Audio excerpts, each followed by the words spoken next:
persevere. That's what we got to do here.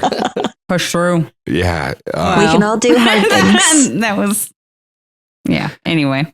I've got a lot of shit to talk about this. And this is the very first time this season that I have a lot of shit to talk about this episode. I came at the right time. Perfect. Yeah. I was going to say, it was actually kind of like the perfect episode for you to come on because like, I feel like this episode, not a lot happened, but like a lot happened. No, I totally you know what agree. I mean? Like, yeah. And it was perfect for me because if I had come on last week, I would have been sitting here talking about how I thought Brad could win the whole season. And so I'm so glad I came this week rather than last week. I can just keep that secret. Don't tell anyone. Katie's so sad. Katie's so heartbroken.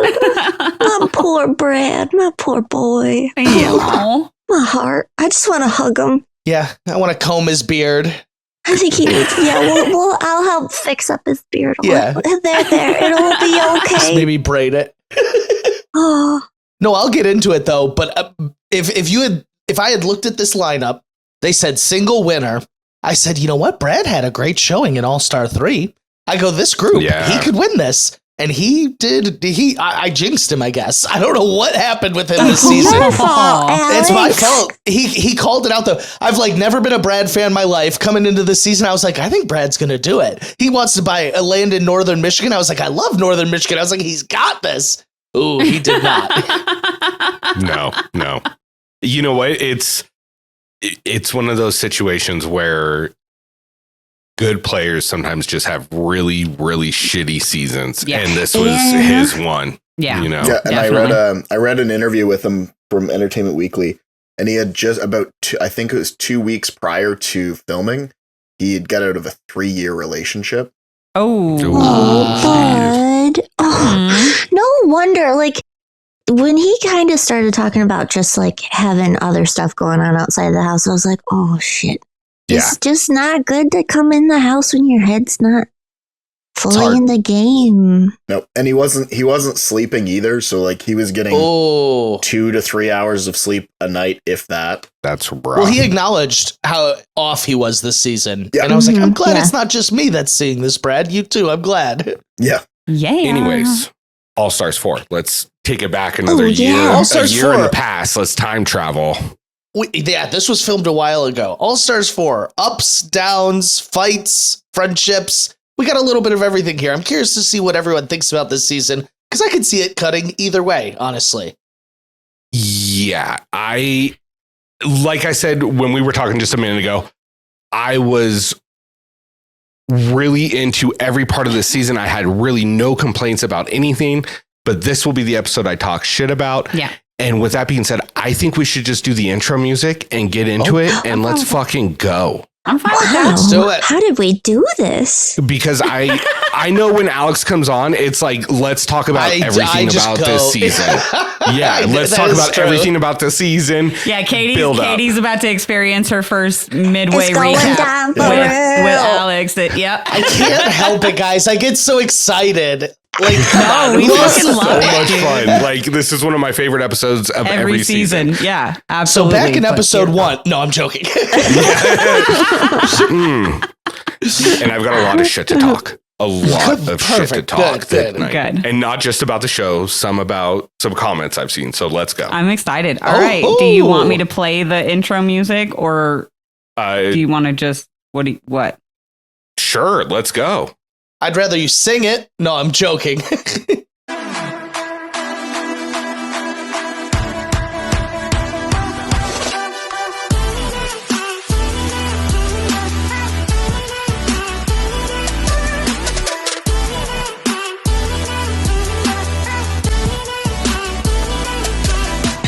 Are you ready? Because I'm ready. I'm ready for it. Are you ready for it? All right, that is the last Taylor Swift reference for the night. Okay, if you set him up, we're going to hit him out of the park, okay? Just lay it up there. You guys just Michael Jordan that shit in. Look, what did you expect when you said ready for it? You asked for it.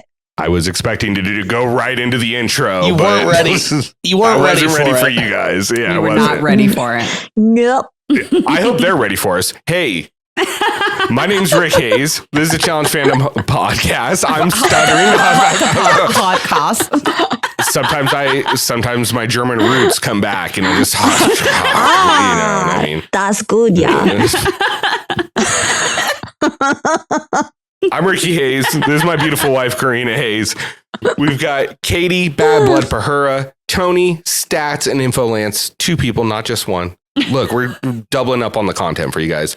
And then, of course, if you guys know, we're a little bit past the mid-season, and what that means is it's time for Alex Brizard from Netflix's The Circle, also from Two Dudes Watch Cartoons podcast. Go check that shit out. It's linked below. Amazing. I'm not fucking up tonight. We're going. That's great. Thank you. Glad to be here.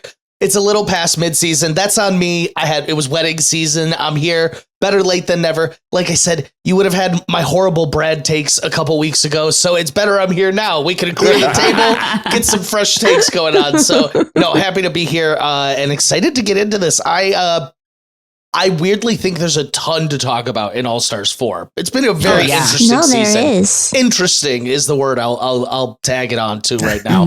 That's a good word. I like it. It has delivered on everything that I've wanted in a challenge season. Yes. Everything that the previous All-Stars have missed and what the flagship has been straying away from. And the spin-offs, if we're going to call them that, with USA and the International and then the World Championship. This has really checked almost every box except for that new school box that we sometimes like to see. But that's not what this is for. So no, yeah. And everybody goes into All Stars knowing that we are going into it to watch the older players, right? And by older players, we mean Cam. Yeah. I would no, all jokes aside, I love that Cam's on here. She's actually providing quite a bit. I do love that Cam is on here, but I said it that way for a specific reason. Whoa. And we'll talk about that in like 6 months. Yeah. Yeah. Oh, when that cast breaks, that'll be fun. when that cast breaks. Little Easter egg? Easter egg. Little Easter egg sprinkle. Anyways. It's a little bit of glitter. Yeah, so you got to do the hands, a little stir finger. Yeah, there we go. We'll keep it to a minimum this week. Oh, we for sure are, because I have to have a quick editing this week. Glitter. So I want to go, not to take their name, around the horn. Yeah. And I want to hear, or well, better yet, around the round table. And I want to hear everybody's, mid-season report. What are you grading it? What do you think of this so far? Stats and info. I'm starting with you, buddy. Cool. Unprepared. On the spot. Go. Yep. I'm enjoying it. I mean, I'm not enjoying the Laurel and Nicole of it all. I was very happy that this episode had almost none, except Laurel said hi Nicole when she came in with the votes, and that was it. I was fine with it. That is the perfect amount of that relationship that I want to see. It was so high school. I got annoyed that she helped her out of the water. That's where I'm at. She helped everyone out of the water. But the fact that she helped Nicole, fuck that. Done. Especially after confusing Lord of the Rings and Harry Potter. So that took the season down a couple notches for me. But yeah, I mean, as a whole, I'm enjoying it. I am not looking forward to next week for that aspect of it. Oh, I am. I'm looking forward to it. That's what I've been waiting for. I was going to say, if you're going to make us sit through the Laurel and Nicole of it all, there has to be this moment coming up. Yeah. Otherwise, what's it been for? What has this all been for if it's not for this? Yeah. Yeah, this is the payment. Yeah. You put those 3 women, Laurel, Nicole, Cara, in the same house, and you don't give us this? Look, this is what we've been waiting for. Next episode is why I got excited. Yeah. When I just heard that these 3 were going to be on the same season, I was like, oh my God, the fireworks. It's going to explode. I can't believe, though, that Laurel and Nicole came into this house, each saying, horrible idea, not going to happen. And it's been 1, 2, 3 weeks. It starts deteriorating almost instantly. This idea of never going to happen. And 2, this is definitely happening. Wrestling is dangerous. I can't. When they were wrestling, someone said, so high school. I go, what are they in high school? What is going on right now? When she climbed over that pool table, like not climbed and crawled across it, but literally stood up on it. And now she's like 9'8". Just this towering figure. And I have to hear that horrible impression of a Staten Island accent. That's just layered on. Unlike Devin, I can't understand my partner. The subtitles don't work for her. I paid attention multiple different times. When they go flying off of the trivia thing, she goes, "See you later, partner," and it said PANN. I saw that and I go, I'm mind blown. That the guy in the room was like, someone typed that out and laughed. Yeah. Turns out Devin's actually doing the subtitles. Devin's doing subtitles. Oh my gosh. I just instantly thought of Ron Burgundy. Whatever you put on the teleprompter, she'll say. Partner. Oh my god. Oh man. Oh, that's good. It's too much. That's too much. Yeah, the Laurel and the Nicole of it is very much like a facepalm. Like, you guys both know better. But this season, and I think its biggest strength, and maybe why, I don't know what people are feeling, but its biggest strength, this is such an old school season of the challenge. From the challenges itself, from the drama, the friendships, the hookups, like everything about this screams like this is like season 10. Like, I don't know what it is. Yes. No, I have just been like thrilled watching every episode each week. And it's not for my normal, like, ooh, the drama's coming, because there is drama, but it just is like, it feels very refreshing in the era of, like you said, all these spin-offs that we have. And it's not that I don't enjoy those, but this is this feels like what we first fell in love with the show. It's fun. It's fun.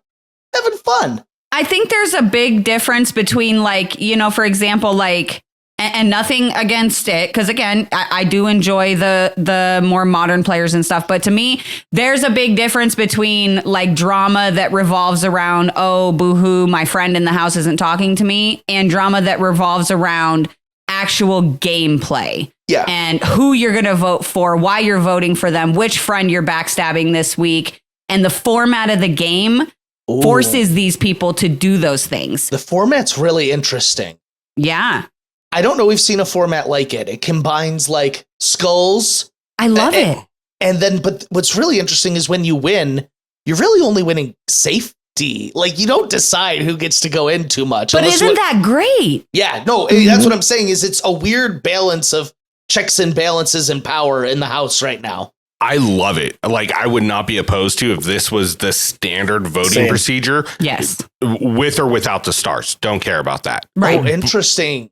I kind of like it because you got to go in, and I'm normally not a fan of that. But with the middle pack, like, you could choose to be middle pack if you want, but you're not going to make it to the final. Yeah. I mean, look, we've heard Kara say for the last 7 weeks that she's protecting her star. Right. And so is Kara protecting her star, guys? That's because she's a Stargate. She's playing defense, not offense. She's playing defense right now. Defense only. Because once you have that, you have a Stargate. That was stupid. That was stupid. That was stupid. Everything I think of is stupid. Oh my God. You're such a child. I can't believe you just looked at him and said he was stupid again. Oh my God. No, but I mean, it's a very interesting gameplay. I would be okay with this because it's a smart move that Kara is doing where she's just making sure she doesn't lose. As long as she comes in that middle pack, she's good. She's fine. Yeah, she's not going down there. And if someone takes her star, then I mean, there's plenty of people out there that you can beat in this elimination if you're Cara Maria at this point. And I think the thing that I actually really like about this specific dynamic and where if you win, you can go down, and if you're in the losing group, you potentially will go down, is because Jay's playing really hard, but he's coming in second and third. So he's not getting the opportunity to be put in to elimination, and he's not getting the opportunity to put himself into elimination. Right. Yeah. So at what point does he just say, I'm going to throw this week so that I can go to the bottom? I'm wondering if the tables will turn at some point when someone's going to say, I have to be in the bottom group this week. He's going to pull a Shane. And honestly, I don't mind that kind of, like, if you're throwing a daily or something and it's like, but it's for a strategic reason, like to make sure you're in the bottom so that you can get your star.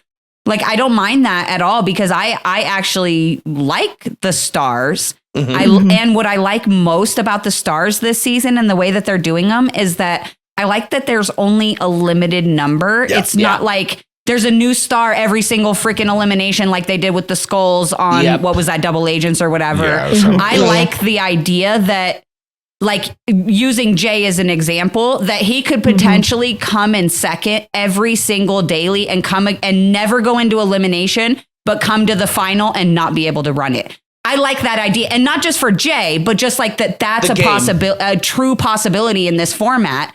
Because it forces people to make those kinds of decisions. Yeah. You know, I either have to figure out a way to win or I have to figure out a way to lose. Yeah. And from the beginning, there are 6. That's it. And their pictures are on the wall. And it's really kind of menacing, actually. You just stand there and you're like, which one of these stars do I want to take? How am I going to do that? I really enjoy it. I think what's also enjoyable is when they first described the format to me, I kind of was a hater. I was like, I don't think I'm going to like this. I'm normally not a fan of like the skull to get to the final, but this one, I think it works beautifully for some reason. It's really natural. And I think it's the limited, there's 6 of them from the start. Yeah. Here they are. Go at it. Yeah, 100%. And I think the fact that you're open to steal from either the same sex or the opposite sex makes it very interesting in how this goes. Yeah. And you can give it to a friend. I also really like the giving aspect, possibly. Yeah. And it makes it very much like Rivals 2, where you dictate what's going to happen on Women's Day. You have a vote in that. So you have to play both sides of the house, not just the men, but the women as well. Yep, exactly. I do like that. I didn't think about it that way, but you're right. Yeah. I honestly don't like that it's an individual winner, though.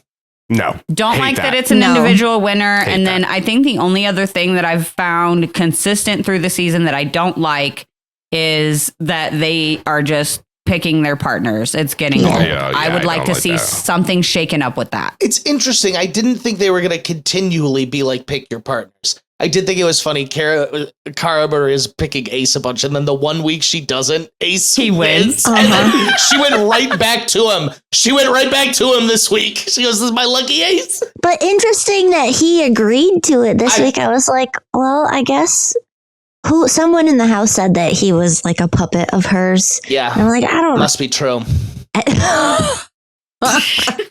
I don't like the fact that they pick partners at all.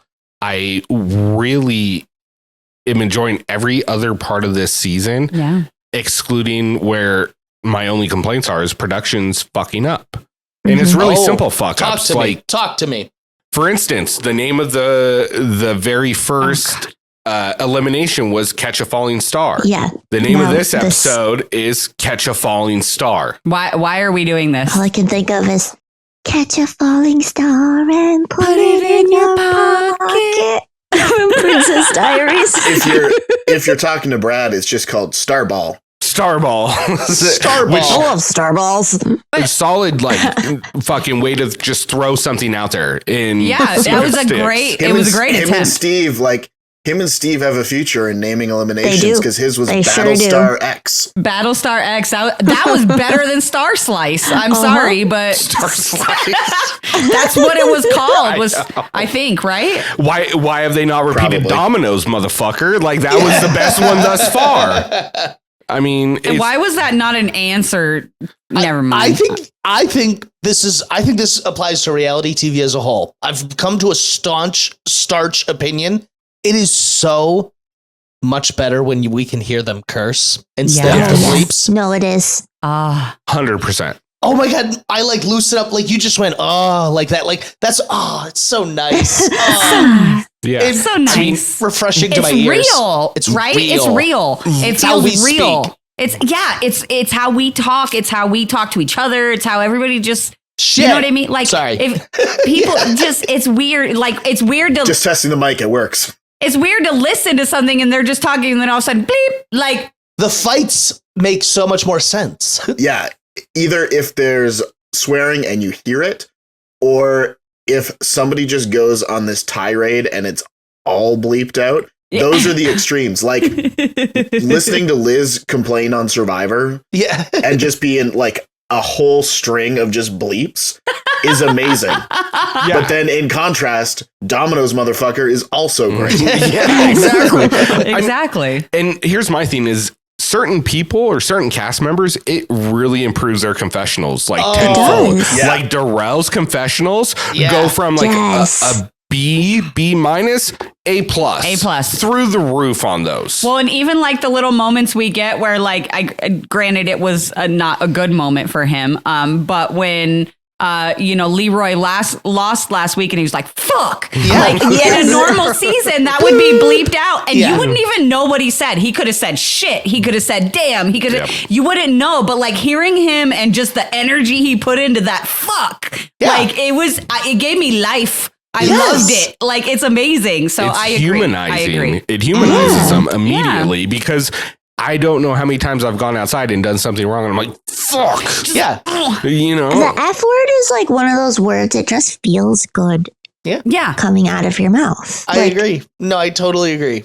It's got to release like serotonin, dopamine, whatever, like all that good stuff is, all those happy feels. Yeah. It has to. But like the tone, like you said, like just hearing Leroy's tone there, we pick up so much more than just random. And you can use it so many different ways. Exactly. Like, it's not a one-trick pony. No, it's not like, well, you know what? Bullshit's up there too. That's a good one. It's all of them. Anytime they say it, my ear picks it up and I go, ha ha ha, we're adults. We're all adults here. Yeah, I'm just waiting for them to bring the cast from like England and Australia in now and let them cuss. Oh no! Like that's what I'm waiting for. Those wankas. Yeah. We're gonna get a lot of wankers and cunts. Yeah. That's what I'm not gonna like it. I'm gonna love it. It's gonna be great. I'm not gonna be upset one bit. No, that's funny. Like I'll just be honest. That's my favorite curse word. I know Americans don't like that word, but I love it. It's making a comeback. It is amazing. It's like fuck to me. It's just you say it and it's on the same caliber. Yeah. Oh, it feels good. It's refreshing. It gets your point across. It does real quick. I'm not gonna lie. And Flora is the one. Flora sometimes just drops these random F-bombs and I'm like, yeah, you tell him, Flora. I love her. Dude. She might be the best casting choice that they made this season. She's so funny. They need her on every season. We need her, or at least we need her to like have confessionals. She can have like a commentator box. Yes. Oh yes. She's just in the bottom of our screen at all times. Narrating and commentating on everything. Yes. This motherfucker needs to find some peace. Yes. This smells like dirty diapers. Oh my God. Just love the attention. That's hilarious.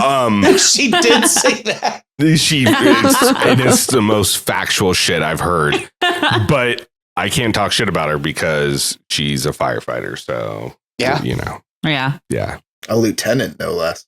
Oh, fuck. I forgot about that. Salute. Oh, Lieutenant. That's right. Look, here's my thing. Be careful with Goodness gracious, guys. Would you stop talking about her in that tone? Fuck. Sorry, we caught some shit because I'm not a Nicole We're not fan. allowed to make fun of Nicole. Just backstory. I caught some shit online because I'm not a fan of Nicole. So I didn't announce her as the daily winner, which she absolutely did win with Ace last week. I just said Ace and... You didn't announce it? Yeah, I was like... Were you being petty or just forgot? Be honest. No, literally, we just were fucking talking. Okay. It was like a 3.5 hour recording and we were just... I'm just keeping you honest. Just keeping you honest.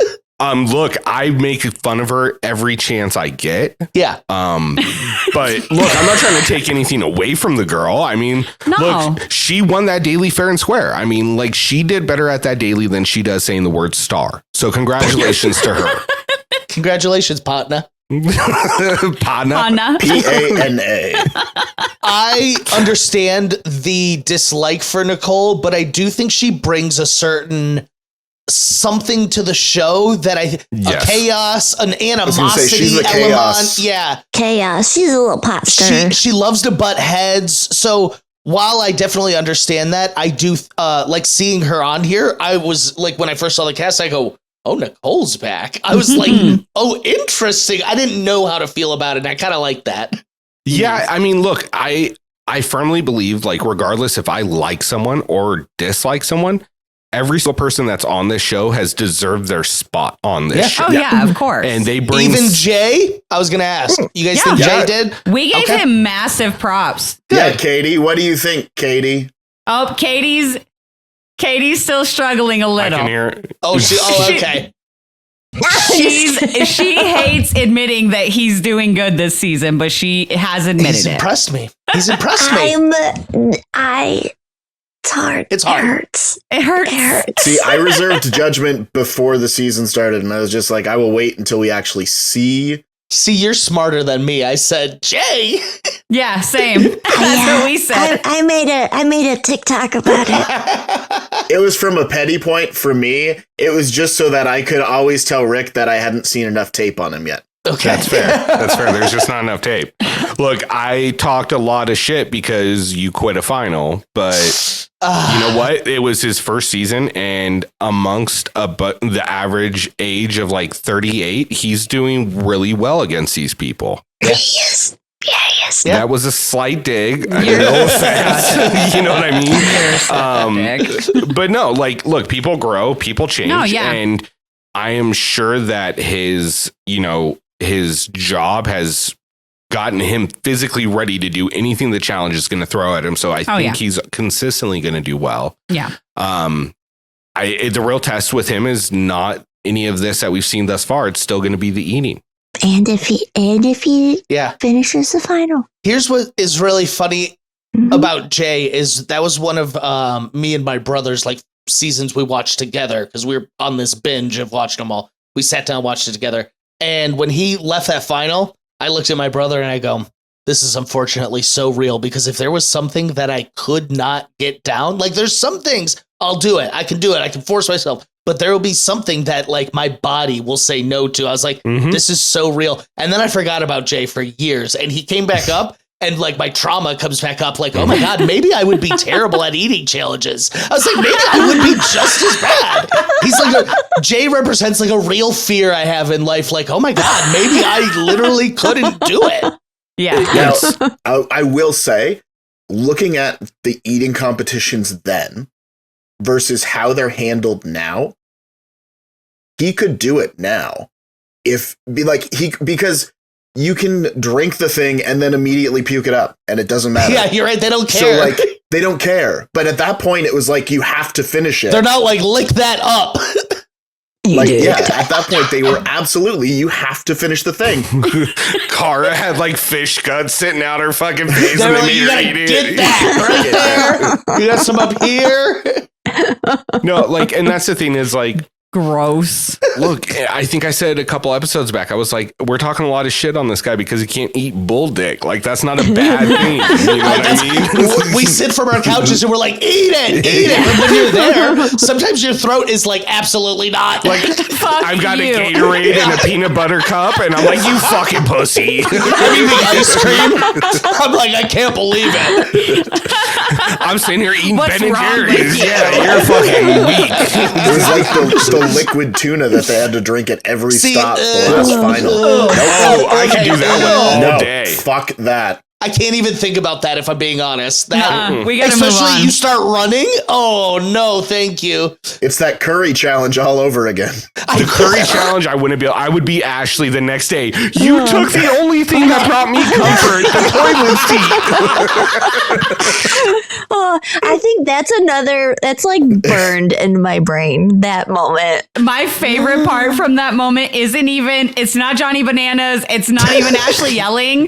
It's when she just pushes the one chair over outside, just like, It reminds me of those hurricane memes with the fucking one launcher. We will rebuild. We will rebuild. Like just. Oh yeah, I posted that on the page after the earthquake in New York, and everybody was making a big deal. They're like, prayers for everybody in New York, and I like posted something like, the lawn chair in October will rebuild. It's so good.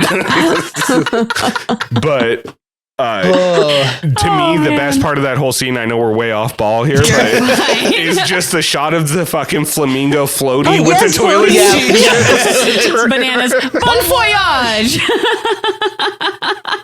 Happy sales. That's cinema. That's just pure cinema. Look, it's like that and Vern Troyer on The Surreal Life. They're right there. You know what I mean? There you go. That's hilarious. Oh, man. What I was going to say is, this whole season has clicked every single fucking box. Everything from drama to competition to hookups in the house. The music is fucking phenomenal. This episode was a little underwhelming. It was. But to the right. they had to save it for other episodes, must be. That's what I'm going with. They didn't have the budget, so they were like, you know what, this episode's a little boring.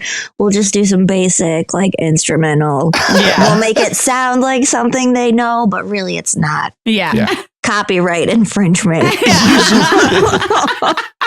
The music usually is 10 out of 10, though. I know exactly. It's unreal. Like, this isn't like MTV should be the channel that has the killer music. Right? Yeah. What's going on? Paramount's out upstaging them. Yeah. It's ridiculousness is what it is. It's where their whole budget's going to. We don't have money for Smash Mouth. Yeah, it's like, you know what? We're going to play this never heard of DJ named Ramesses. Like, what? And they always show it in the corner. And I always go, what? You go to his Spotify, he has like 2,500 listeners a month. Yeah. Too real. Too real. But my one complaint, and it's going to lead us into this episode, which is episode 7, Catch a Falling Star, is this fucking title. And this is my biggest complaint, is not the cast, not the fucking anything that they're doing, the drama, everything is great. It is production consistently can't stop from shooting themselves in the fucking foot. Whether it's reusing a title that you just use, at least use the one that you reuse every year, which is, you know, Get Rich or Die Trying. Yeah, or like use one from a different season. Don't use one that you just used 6 episodes ago on this season. Or use the best one you used on this season, which, you know, just Dominoes, motherfucker. That's just every episode title. Or just any variation ending in motherfucker. Like, you could just be like, All-Stars 4, motherfucker. We'd be like, yeah. I was so confused this episode when I went to rewatch it, because I was like, wait a second. Am I okay? You're really actually confusing me. Why is it called Catch a Falling Star? Don't know. Because the All-Stars are being shot off the thing? Well, because they were flying. They were flying off the trivia thing. They were being flung into nowhere. That can't be it. They were getting jerked off the platform. No one was catching them. I'm so confused. Yeah, no idea. Maybe that was part of the challenge that we missed. They didn't explain those rules to us. Nobody caught anybody, so they just cut it out. Yeah, someone was supposed to be down there catching them like a little baby. You get a bonus point if you can catch a different team member. Like a little baby. Somebody's Like down there baby. catching the people's elbow from fucking Ryan coming down. Oh, poor guy. Oh my God. I saw it too. I watched it in slow motion. Like, I slowed it down and he landed with his arm out like this. I was like, he would have knocked someone the fuck out. So many of them landed horribly. I was like, no. Ace did a lovely dive at the end. Yeah. That was smart. Yeah, but that bruise on Ryan's arm. That was nasty. I saw it. Yeah. Bro, are you good? Are you okay? The way Jay hit, because he almost did like a backflip and he landed like like face first. It reminded me of what happened to James. Oh yeah. Like, I thought he was going to get fucking injured from the water rushing into his face or some shit. Yeah, James broke his face. I love when trivia is a little dangerous, though. It does. Yeah, it's not bad. Add some spice. A little bit of spice. What are we really doing if the contestants are getting some fucking gnarly bruises for $250K? Like, exactly. For not knowing how to spell mission. But did you die? Wait. But did you die? But did you die? Someone had the word mission, and then someone a couple words later had Rankovich. What the fuck is going on here? Are you shitting? I wrote it down. I was like, seriously? It was Mission, Fortress, Unbraided, and then Reykjavik. Reykjavik. I go, are you kidding me? I wrote down all the spelling words that were used in this. I don't even want to call it trivia because it was like a fucking spelling bee. It was like a quiz. It was like It was a recap quiz to see if they've been paying attention. For the last 5 seasons. No, longer than that. I like Ryan's comment about like, unless Rain Man's here, who's counting the steps? Okay. Can we stop for just a second? Because I have to know, Corrina. Am I the only one who counts steps when they go up the steps? Yes. Oh, I don't know. Sometimes, though. I count security cameras when I walk into a location. I can't help it. Every time I go upstairs, I have to count every step up and I have to count them back down. I don't know why. It just to make sure they didn't move any of them. Yeah, what if they don't match? Do you do it a third time? Fucking. Well, I got this wrong somewhere. I don't know if it was up or down. I better count both again. Fucking Jason Bourne over here knowing every exit. I don't know why. It just automatically happens. Like I don't think That's actually why they were late tonight. Is Corrina couldn't get the same count on the stairs going up and down. That's it. We only have one stair in this house, and it's like a sunken living room. It's like 2, 3, 1. I'm getting different numbers. Do I count the floor or is it just the stairs?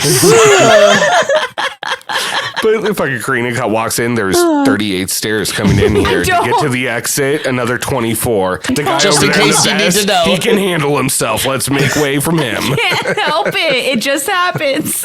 Closest exits are over there.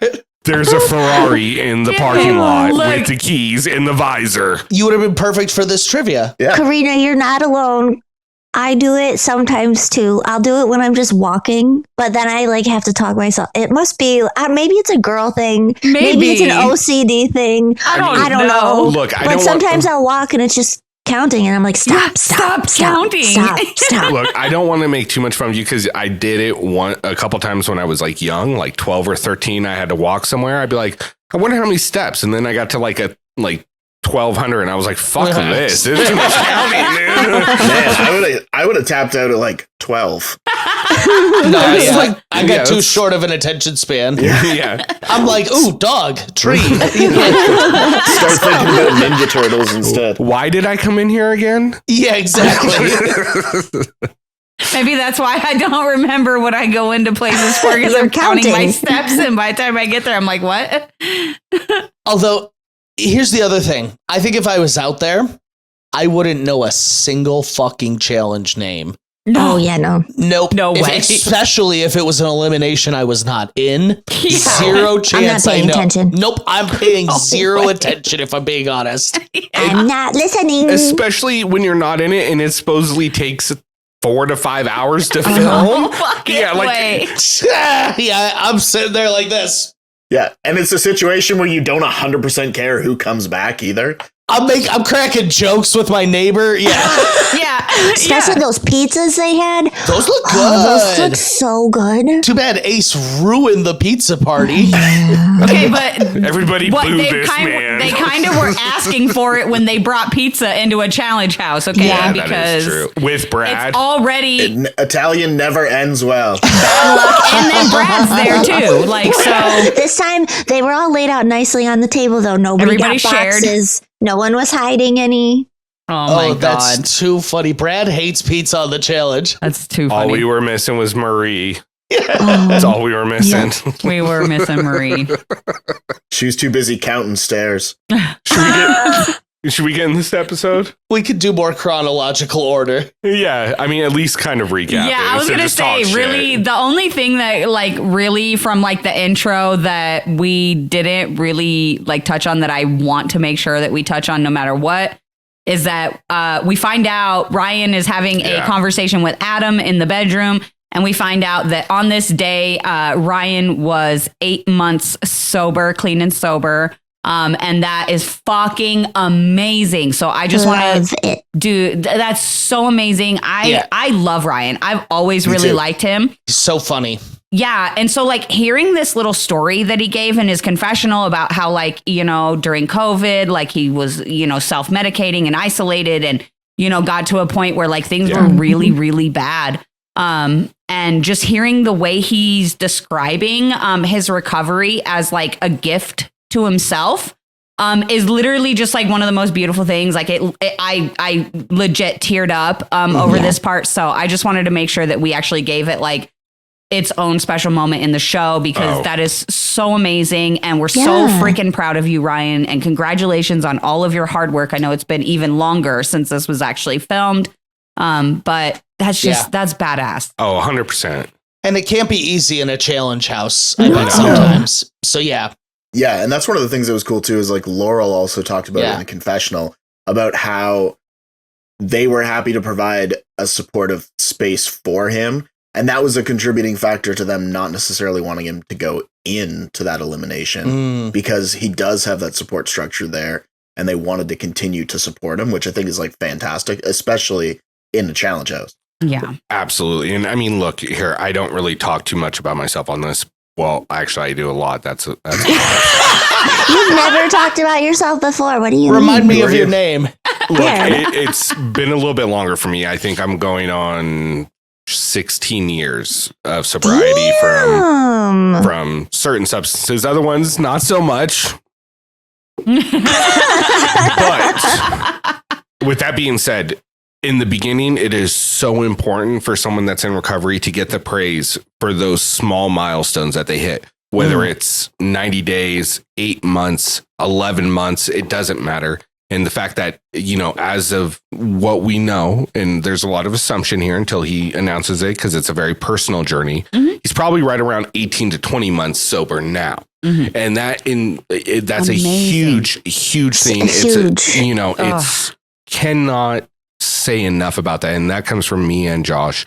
And like you said, just congratulations to Ryan. Yeah. I think a lot of us too, like we're all sadly in this world. So many of us have a story where it might not be us personally, but we know somebody, we're close to somebody. It's in your family, all of the things. I love when reality shows touch on the actual real life and they don't fluff it up and they don't sugarcoat it. Shy away. Yeah. Yeah. Like last or a couple episodes when we got Leroy talking about his mental health and stuff. It's just, it's so important and it humanizes them. And I just love it. I love it. Yeah. I did want to bring this up from the intro because we get the scene of kind of like the flashback of last elimination where Veronica talked her way out of it. Ooh. And this goes to how good this season is a vote flipper. Oh, yeah. A long-standing history of flipping votes. Veronica is unreal. It's insane. And that's what I was going to say about this season. It's been so good that I've even enjoyed Veronica's gameplay. Not just a little bit, but like immensely enjoyed her moves that she's pulled, which is something I can't say about the past 2 to 3 seasons she's been on. Well, and I think that's a really important distinction to make for this season too, is that it's like the competition side of the show is really good. The social side of the show is really good. The drama side, like every single aspect of this show is being, like you said, is being fulfilled. Like everything that we want from all sides of this show is being fulfilled by different people. Like, yes, maybe Veronica is not the best competitor and maybe she had to be pushed up the hill by Adam, but she is social game. Her social game, the entertainment, just all of that. Like that's fucking amazing. And I wasn't trying to say that in a bad way. The way he said it just got me. It just reminded me of plot. Okay, that's why he doesn't die. Plot. Okay. But it just like, and I am notorious on this podcast for not liking Veronica. And, I argue with people all the time who say she's like on Mount Rushmore and she's one of the GOATs, because I feel like to be that, you kind of have to check more than just one box. But for me, like Veronica highly checks that social and entertainment box. Yeah. So much so that this season, I don't even mind that she's not like holding up to the competition side very well. Exactly. Like it's not bothering me. really hope Oh, sorry. Go ahead. I was just going to say, I really hope she makes the final, because that will give all of us a lot of perspective on how hard these fucking finals really are. Yes. Is that just sit on our couch and talk shit, and I'm including myself in that, because guess who else would have got pushed up that hill? I've been like, Leroy, help me out, bro. Leroy. I believe what Flora said is that if it wasn't for Laurel, she'd still be trying to get up that hill. Yeah. I would too, dude. That was a fucking intense hill. That's so funny. I think when you put Veronica and you have her next to her good buddy Tina, I do think it really highlights like, oh, Veronica kind of knows what she's doing here. No, it does. No offense to Tina. I really like Tina. She's very funny. But like the two of them together, you're like, oh, Veronica's got a handle on this, actually. Oh, yeah. It's the polar opposite. And that's what I did enjoy about last week of Nicole. Like, Nicole had no fucking clue what's going on in this house. You're working with Cara, Veronica. Like, she goes, no, not at all. No. I've only seen Cara and Veronica on 2 seasons, and they've never fucking worked together, ever. And I think Nicole was in one of those. I'm not 100% on that. Nicole was definitely in one of them. Yeah, but still, it's like, fuck, man, how are you this dumb? Yeah. And Veronica's so smart. She's spending all her time with Laurel. Yeah. Why was so stupid?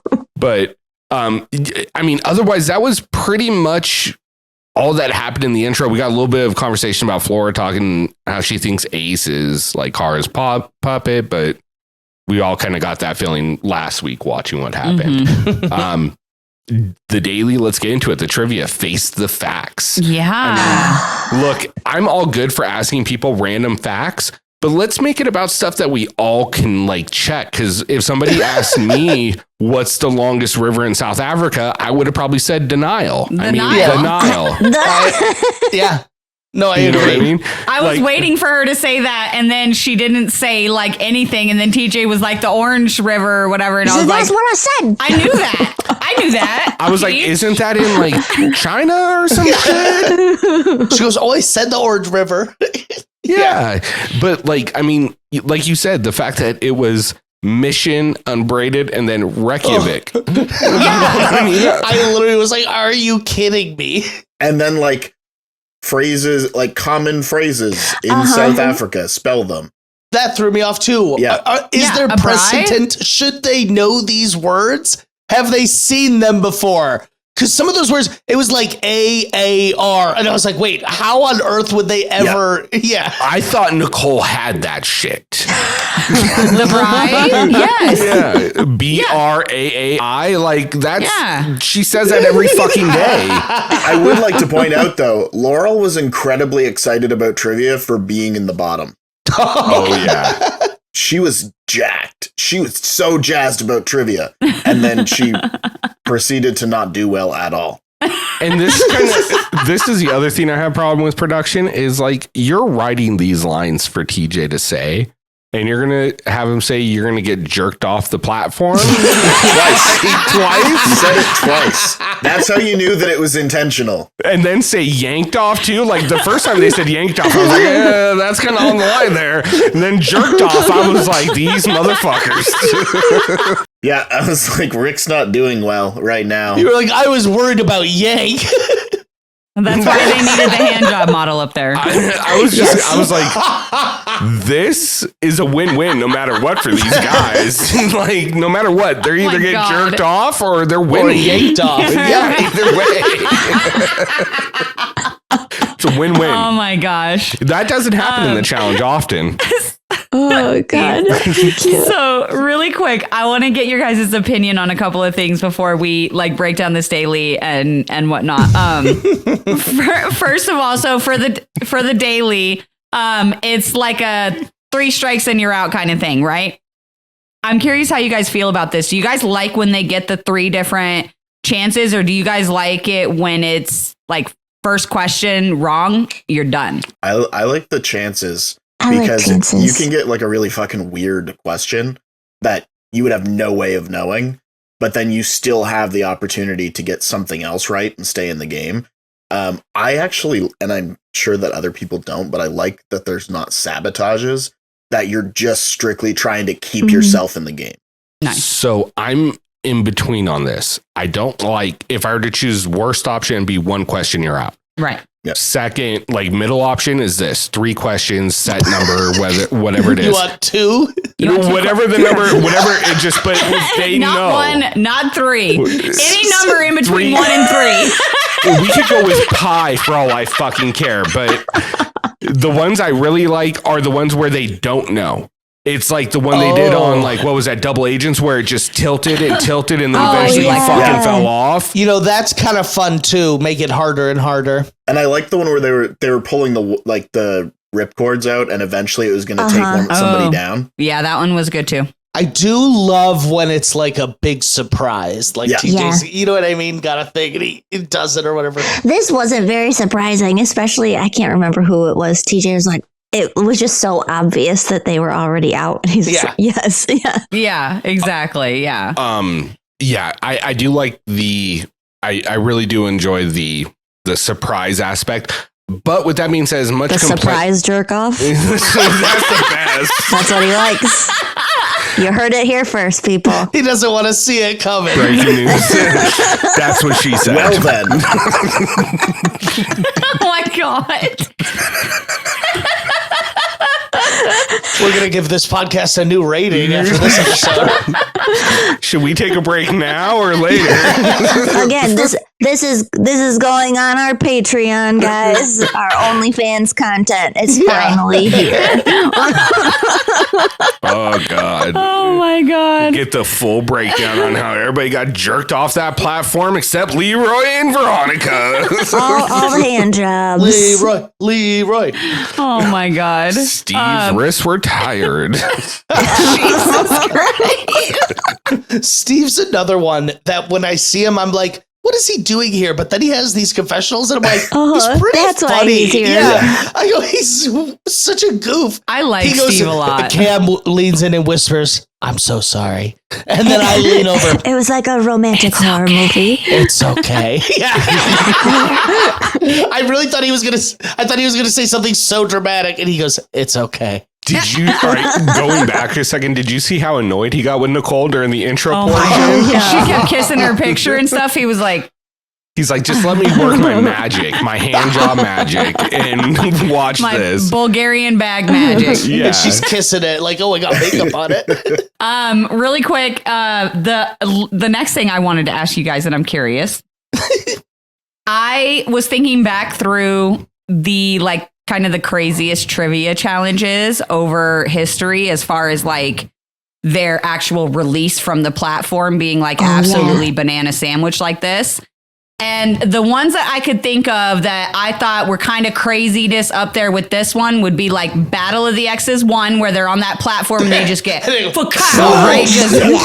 And then the other one would be Battle of the Exes 2, where they're wrapped up in that thing and you see a little clip of it when TJ talks to Jay and they just floam and just drop like. Was there one?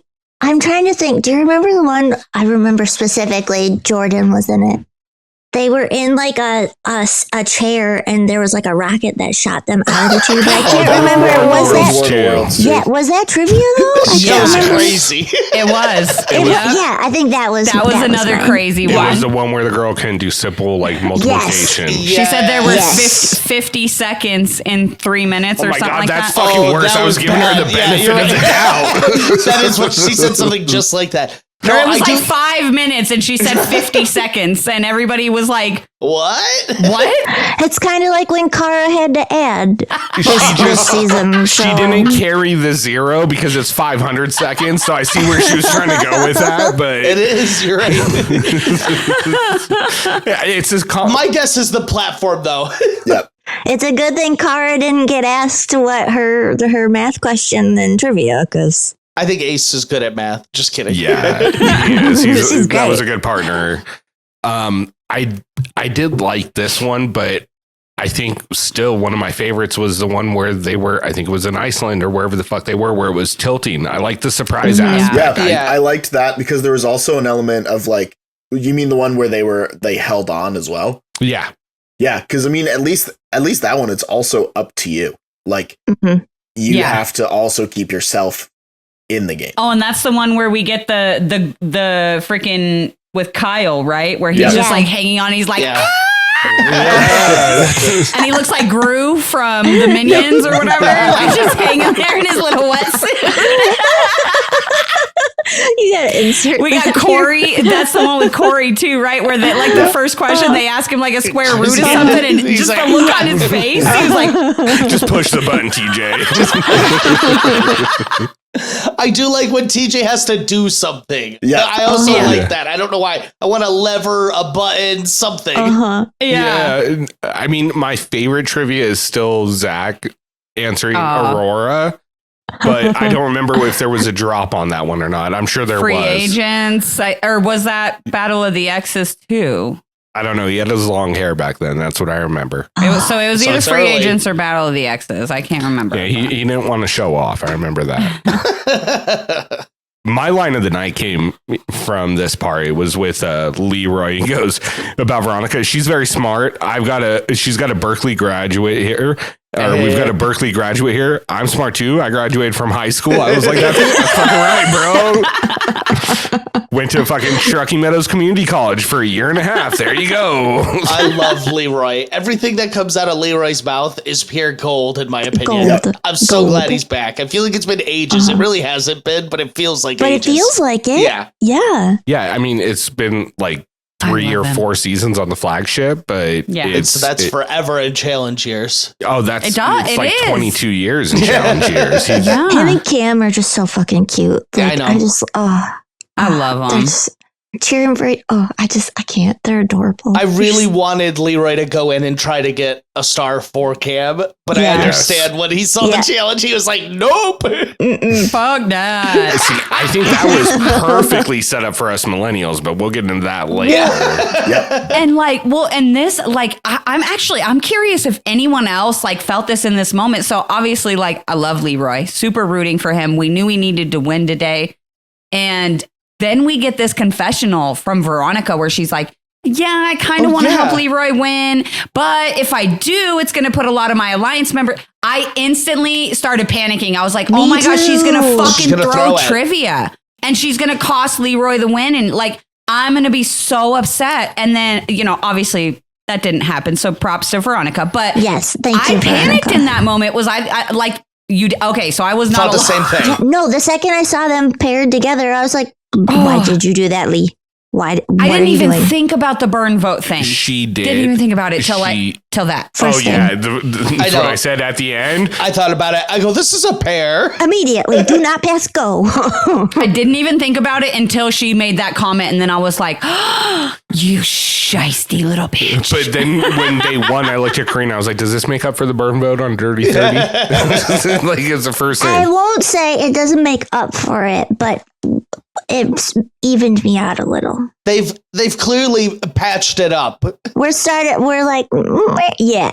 Yeah, I mean, more so than him and Cara have so far. It's so funny. I really like Cara, but man, she just makes enemies everywhere she goes. Yeah. Also, another great line of the night was Ryan saying, Laurel is smart. She's sassy. And the man of my dreams. She's the man of my dreams. Pairing up with Laurel is quite literally pairing up with the man of my dreams. Thank you for correcting that. So, those two like represent like such an era of the challenge that I love. Like it makes me think of Fresh Meat too. The two of them together. I loved seeing them as partners. I really like it was one of those things. And it was so cool to see them like choose each other too, because they were like excited about it. They were like, and I was like, yeah, I like this. Let's do this. And they did not do very good. But they didn't do it, but it's all right. They did it. But they were excited about it. Yeah. Yeah. They had fun along the way.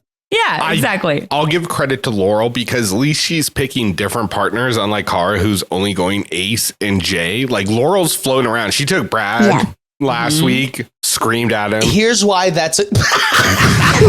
Katie and I were just doing that. We were just talking about they were screaming at Brad like she was a teacher. You need to figure out what's making you not focus. No, but Laurel moving around is good for her because it incentivizes the men not to want to vote her in because she can help you win a daily very easily. Yeah, Super exactly. easy. Just not trivia. But if like Kara could help you win a daily too, but not if you're not Ace, it seems like. You know what I mean? Right. Or if it's Smash, she can't help that. Exactly. But so it's good for Laurel's social game. She's bouncing around. Yeah. She is.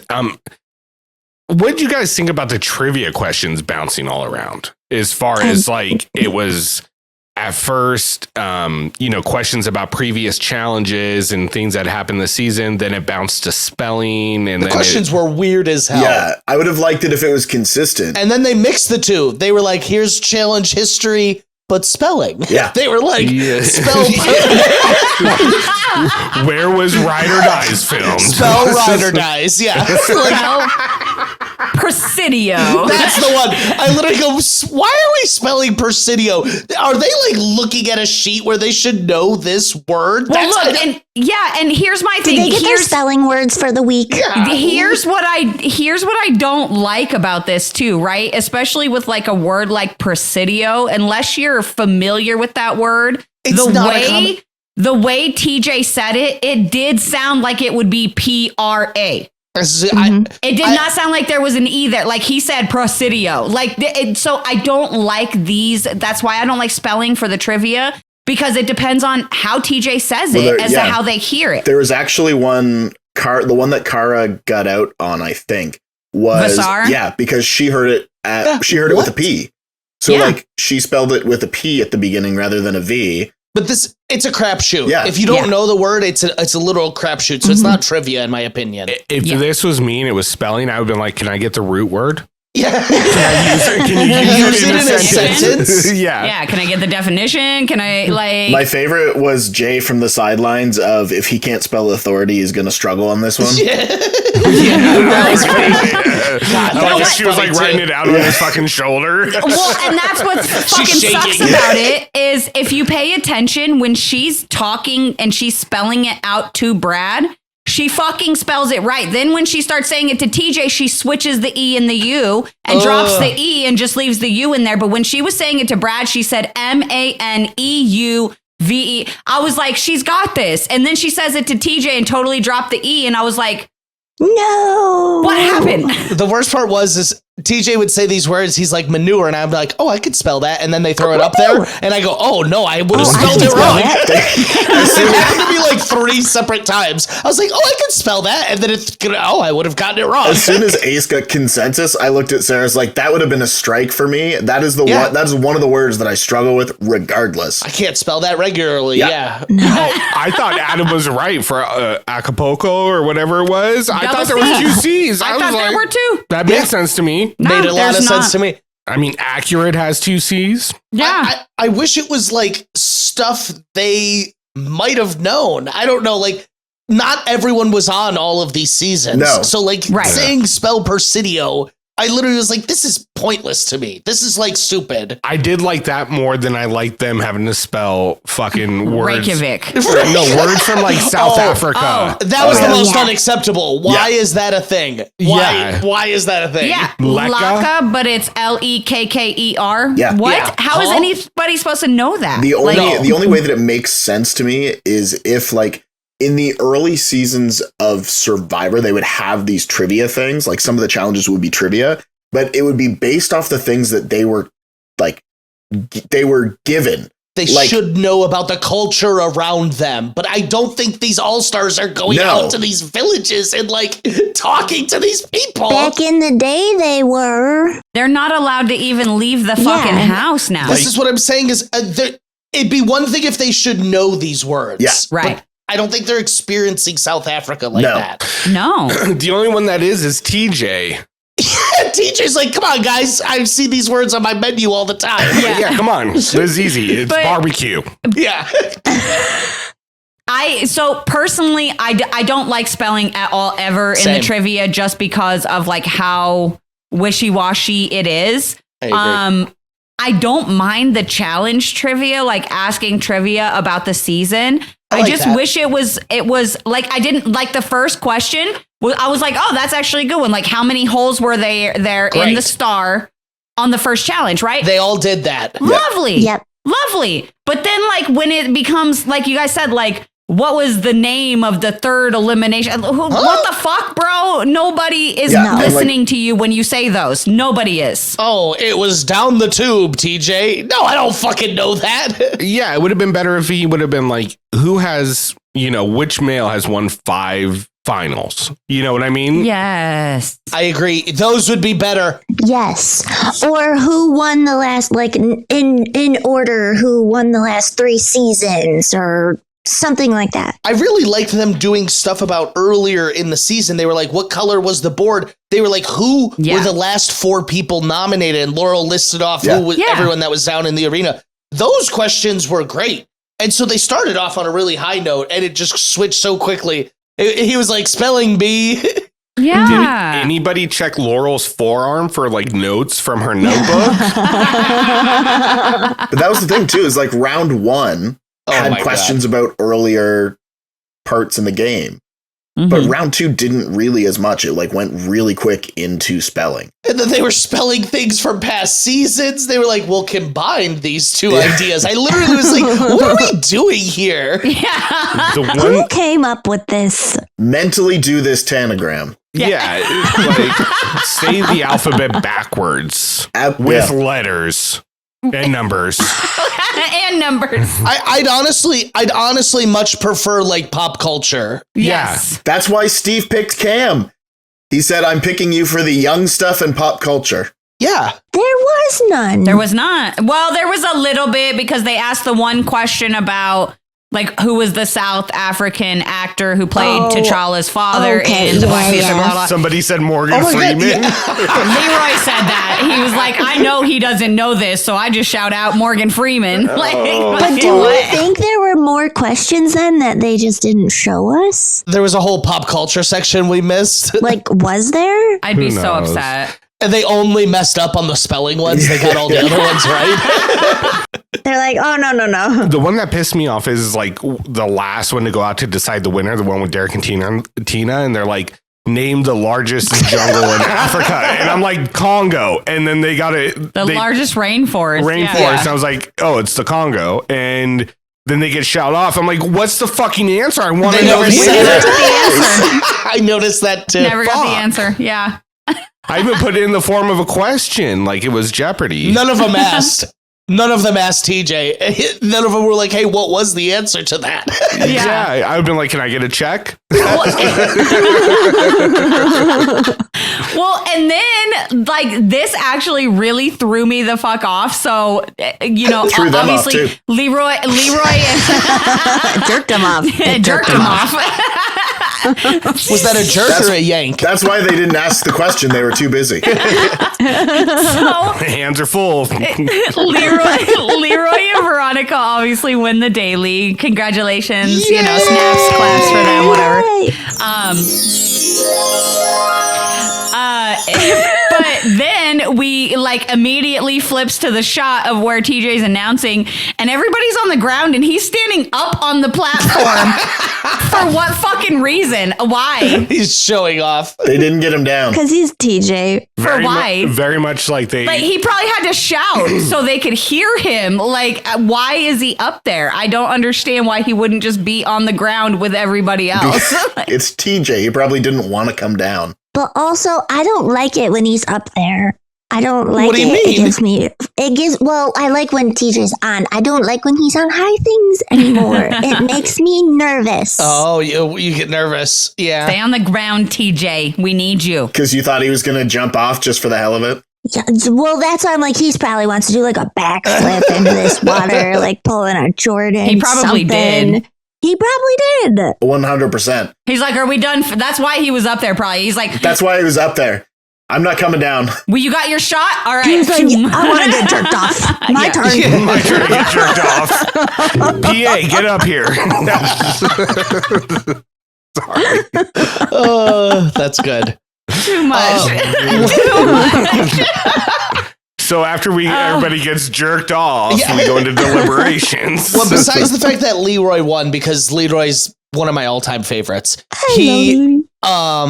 both these people have stars. Yeah. And so up until this point, Nicole is the only winner who has thrown herself in. Yeah. So Love or hate her, you got to give her props for that. I think it's interesting because the strategy of the game is really interesting. I think I prefer actually though when the stars are safe, because now it's like the other 2 star holders kind of got a scheme. Yeah. Right. But I'm not. I don't want to give her props after her response. Yeah, that was bad. Wait, you can. Harry Potter, Lord of the Rings, Yeah, they're the same movie? Yeah. What? No. Immediately no. No part of that was correct. Immediate jail, Nicole. Immediate jail. Oh, I got so angry. Like, Yeah. I think that made me more mad than Kara not knowing Pretty Woman. Yeah. She's Yes. a lieutenant. Let's respect her. You know what? Nah. No.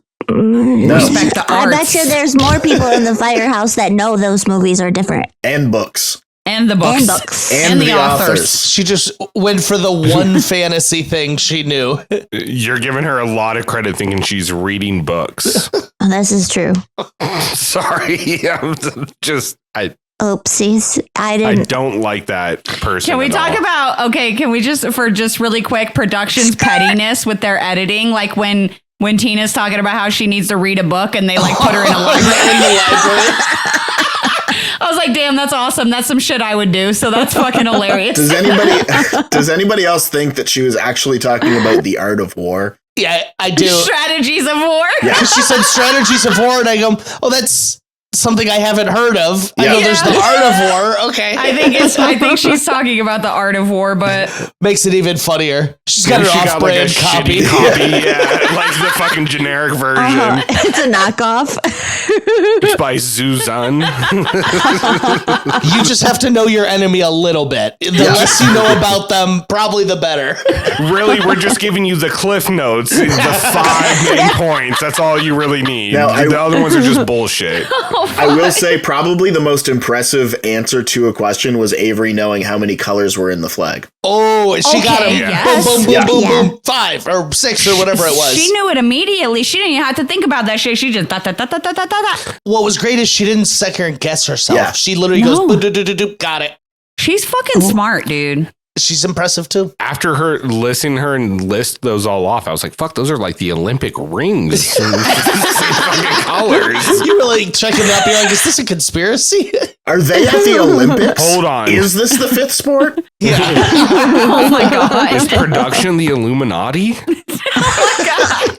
The Olympanati. The Illuminati? Oh, fuck. Anyway, so Hold on. That just reminds me of one of my favorite takes, which is in the Olympics, they should put in one normal person against all those people so we can see how fast they really are. And I feel like That's what we want on the challenge. Yeah. Yeah. And they've done that with Veronica. And I'm so happy. yeah. So proud of them for this. Stop hating. That's why we need her to keep this star till the end. It's Exactly. the when Anissa's on, it's the like there's you know what I mean? Like it lets us know what we would be like on the fucking Except show. worse. Far worse. Or Nicole in a final just getting injured. That too, yeah. Honestly, I didn't want to say it earlier, but when Alex was like, hey, Nicole's on this, that's going to be interesting. I was like, the first thing I thought is like, oh, it's Nicole and Cam. I wonder if she's going to dislocate her shoulder again. But that's interesting, no? You didn't extrapolate fully to I the don't have an point. argument on that at all. The last time that she was on, that one challenge took out like 4 people, all medically evac. Which is also, Yeah. As long as the final, if she keeps her star, as long as the final doesn't have anything that is like not a paved road, like if they have to run in dirt, she's fucked. Fucked. But if it's a paved road, she's got a shot. Yeah. I hope there's not a spelling contest. I can't believe she changed her mind last week. I really don't think I could be down there standing next to the person I just picked and then be like, okay, yeah, no, never mind. Just kidding. Yeah. Just kidding. And she was like, TJ, can I do that? And he goes, yeah, you can do whatever you want. I don't care. I don't give a shit what you do. Jasmine's up there freaking out. And like, how fucked up for Jasmine? Yeah. She thought she was She's safe, up and then there. they bring her back She down. was up there drinking mimosas and shit. She's literally up there. It'd be one thing if she hadn't left, like if they're still both down there, but they literally sent her back up and they were like, nah, never mind, come back down. Come back down, yeah. Oh my The god, only thing that so would have made it fucked up. better is if she was like backstage changing into casual clothes. Like, no, wait. hold on, we're getting word. Yeah, put that back on, actually. I'm sorry. Yeah, mid-change. I know. Nicole said JK. Key the music. you. They're scheming out there. Yeah. Oh my gosh. Nicole now thinks that you're working with Kara. Wait, now that I'm thinking about this, like neither of them are working with Kara. No. Like Nicole just pick one. She's so she didn't know what was going on at all. She has no idea what's going on in the house. And she starts this episode going like, and now I got an ally in Veronica, and I wanted to be like, Oh, you don't, strong, baby girl. Do you really think that though? Veronica was like, Tina and I now have Nicole. And I was like, okay. No, you don't, honey. Nope, none of you have anyone that you just said you do. Nicole None doesn't of even us- have herself. Okay, let's be honest. Who would cut who first? Would Nicole cut Laurel, or would Laurel cut Nicole first? Oh, Nicole. Nicole, I think, Laurel. yeah, Nicole, yeah. Yeah, we're all in agreement. Nicole would totally cut Nicole Laurel. will definitely undercut Laurel Laurel first. And Laurel would be like, I can't bring myself to do it. She holds a place in my heart. She's a friend. Yes, it would literally be like the Olivia Marie situation from It would. 39. It really like would. 1 week, Laurel's saving her, and the next week, like Laurel thinks she's good, Yep. and Nicole's like, bye-bye. Right. I was like, I got to do this for my game, partner. I didn't Anna. mean to. I don't know what I was doing. Look, Laurel's a lot of things, but one thing you can't accuse her of is being unloyal to people. Yeah. If she's So friends true. with you, that's it. She's riding with you. Yeah. If she doesn't like you and your name's Wes, you're fucked. Or Michelle. Or Michelle. Or purple shirt. Purple shirt. Yeah, you're fucked. Oh, that is too good. And I don't know if we've talked about this before, but I feel like she plays almost like a very Jordan-like game. Like Yes. I'll ride for a small group, but like I'll win my way to wherever I gotta go is her motto. Yes, yeah. She reminds me of a mix of Jordan and CT because nobody wants to see her in that elimination arena. No one wants to throw her in. Yeah, I don't want to. I actually think Laurel has, if a woman is going to win it, I think Laurel's got a great chance. No offense to all the ladies out there. It's unfortunate formatting. Yeah. It is. It sucks. I hate this single winner shit. Yeah. It's really stupid in my opinion. And I don't understand how that could pass several layers of like decision making. I don't know. Like I can understand maybe one person in production being like, hey, maybe this would be a good idea. How does it not get shut down by 6 other people though? Is it like a money thing? No, it's like it's because the only person that's making that decision is the same person that did the stats on World Championships. that's it. That's it. That's gotta be it. Yeah. It was not me. Not our stats and info. No, 70% heart, Not to be confused with. 30% agility, 10% bullshit. Rick's sitting there every week. Where did this come from? Where are you getting these numbers? He will never let the stats guy live it down. He's like writing them down each week. This doesn't add up. This is 110%. This 10%'s like fucking gumption or some shit, too. They would always have like a goofy one. Or the next week, there's like 97%. Oh, geez. It's just, I mean, like, and that's the thing is, production screws a pooch on a lot of this stuff. This a one, lot of it. We also learned very valuable information about the house, though. Only seven toilets for 24 people. I had to average that, and I was like, oh shit, that's like 3.4 people per toilet.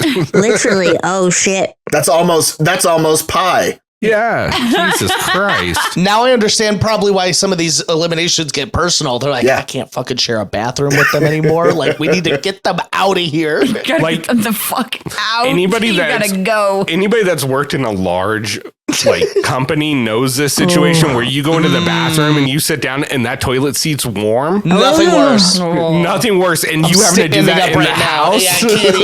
Yeah, I can't even- Oh no. Oh no. Ugh. You just thank got you. ghosted, and not that kind. No, thank you. You just become like the Sixth Sense. Yeah. There was someone here.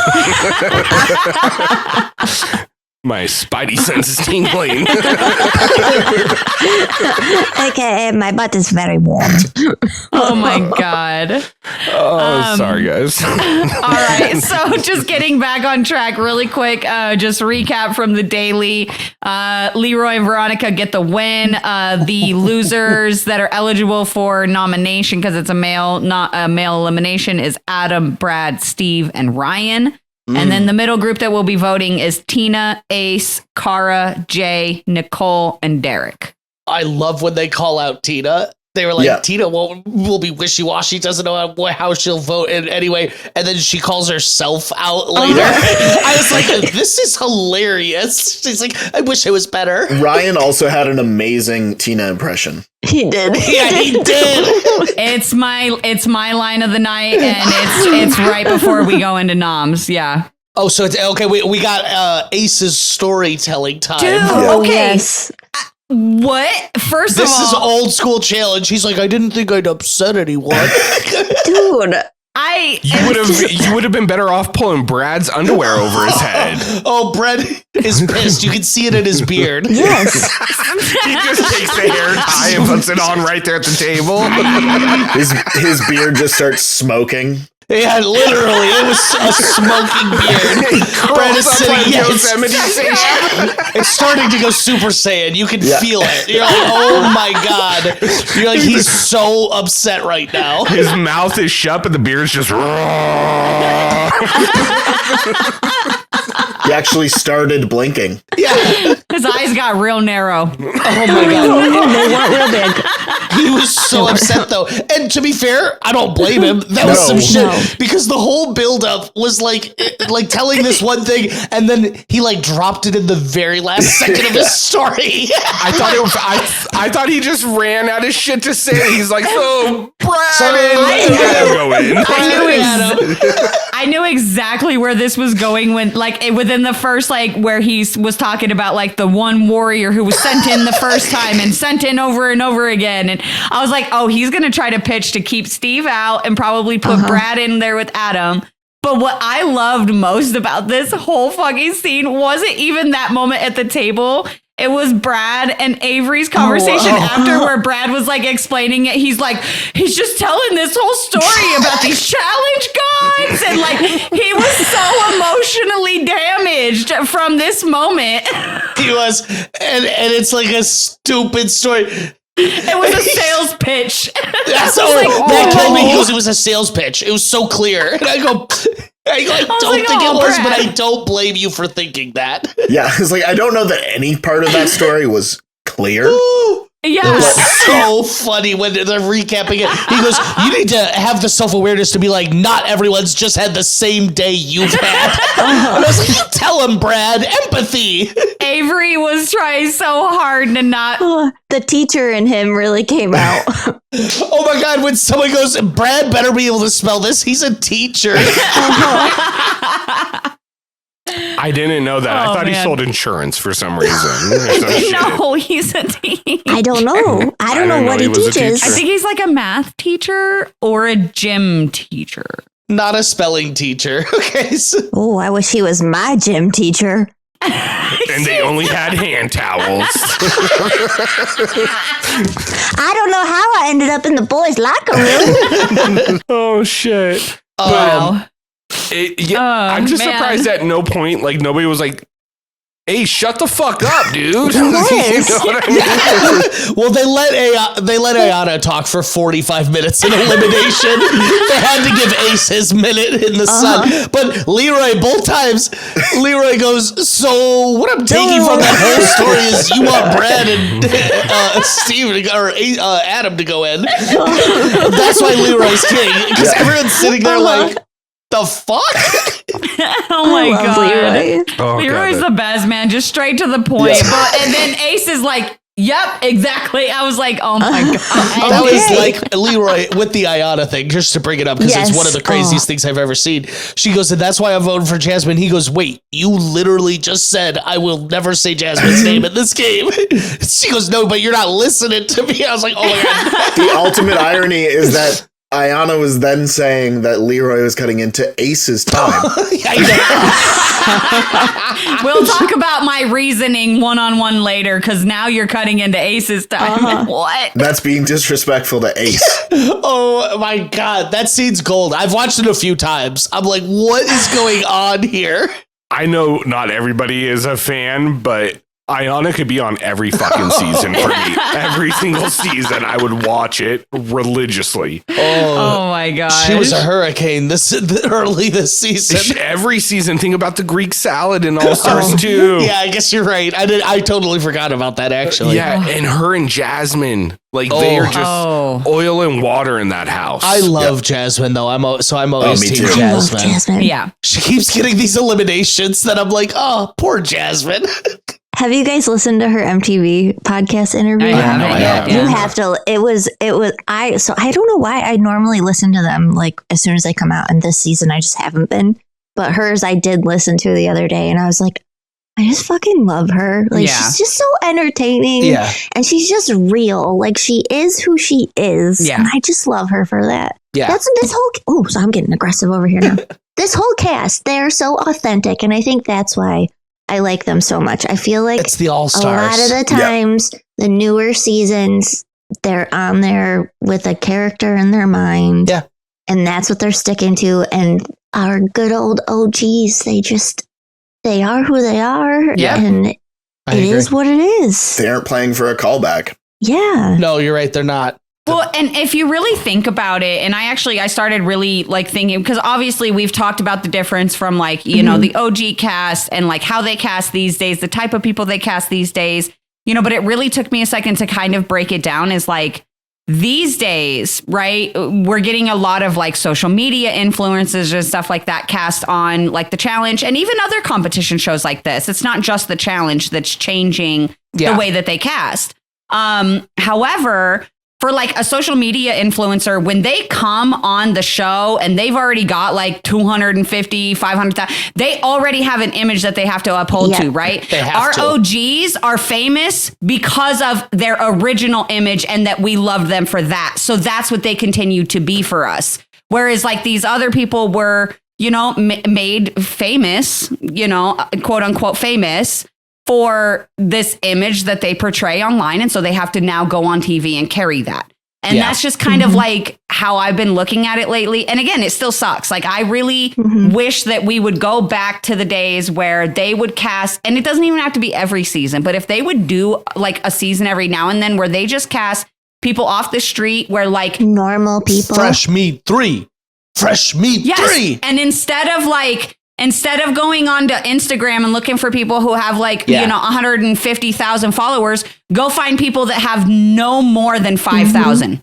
If you have more than 5,000, you can't even fucking apply. You know what I mean? We have a chance, guys. We have a chance. If you've ever been on a reality, like you've ever been on TV before, you do not fucking qualify, you know? Don't count Alex out. Sorry, Alex. You can't sit with us. No, it's all good. It's fine. I will enjoy the season from my couch. I will love it. We'll do another season where they bring on people from the circle. I want to see them cast somebody from like Bismarck, North Dakota or some shit like that. Yeah. You know what I mean? LA and Florida exclusively. Like give me someone from fucking like Fayetteville, Indiana or some shit. Like just a random town. A little country boy like Kahutta. They could go out in the woods and chop down a tree. Like, give me one of those motherfuckers. That's what I want. It's like when they say they cast somebody from Canada. I was like, I wonder if they're from Vancouver or Toronto. Regina. It's given us so many great characters over the year. The secret third option. Fresh Meat's given us so many great characters over the year, and it's because they were just like regular people before they got on the show. Yeah. And I do think back in the day, like you were saying, just the way they cast back in the day, they were like going out and like finding regular people like at a bar or like somewhere they work, like or on their commute. They weren't perusing Instagram. Yeah. Yep. Yeah. Exactly. Majority of their casting came off of college campuses. Exactly. And a majority of the people that we've talked to that got casted didn't even really want to apply. They just were there with a friend. Yep. It's a totally different. Yeah. Yep. Exactly. But the people, the newer school people that we interview when we're like, oh, what's your casting story? They're like, oh, I just got a message one day on Instagram from a producer. Oh, they just DM'd me. They talked to my manager. It's totally different. It's totally different. These people, especially the social ones that want social media, going on the show, the motivation's different. Where before, these people were like, I'm just going to have a great time. Like, I don't really, I'm just going to go this is an experience. This is, oh, this will be fun. And they get out there and they're like, oh, I'm competitive as hell. Maybe I could win this. You know what I mean? Like, it's a totally different experience. And it has pros and cons. Like, I'm not trying to rag on the current thing, but watching this season, the people they have here, it just is like such a nice reminder of a bygone era. Yeah. It really, really is. It truly is. So, we would never get that story on the flagship. And then, wait, are you guys ready for this too? His story worked because Adam and Brad do go in. Yeah. Well, Adam parlayed that shit too. He went right to Derek and was like, I'm ready to go. Yeah. I'm ready to go. And I think that was actually smart. Yeah. It was. Can we just give it up for Adam for a second? Yeah. Because hell yeah, dude. I love this like not being afraid of going into the elimination. I love that. Yeah. He knows he has to go in. And honestly, the longer you fucking wait, the harder people you're going to have to go against. Yep. This is the time, in my opinion. This last week, this next week, these are the key times. And we heard like Ryan and we heard even Brad. He was like, I still have a couple more weeks. Like Brad was panicking. And I was like, look, you do have a couple more weeks. But like you said, the competition gets stiffer as the game goes on. It gets harder. And if you're always in the middle group, you don't have control at the end of the game. You need to take control when you can. And so if you have this opportunity, Brad, and I think it was a great display of like Adam was ready to go in, Brad was not. Yeah. Which is crazy because if you reverse and you rewind back to the daily, Brad actually had a confessional, and I can't find my note here for his exact wording.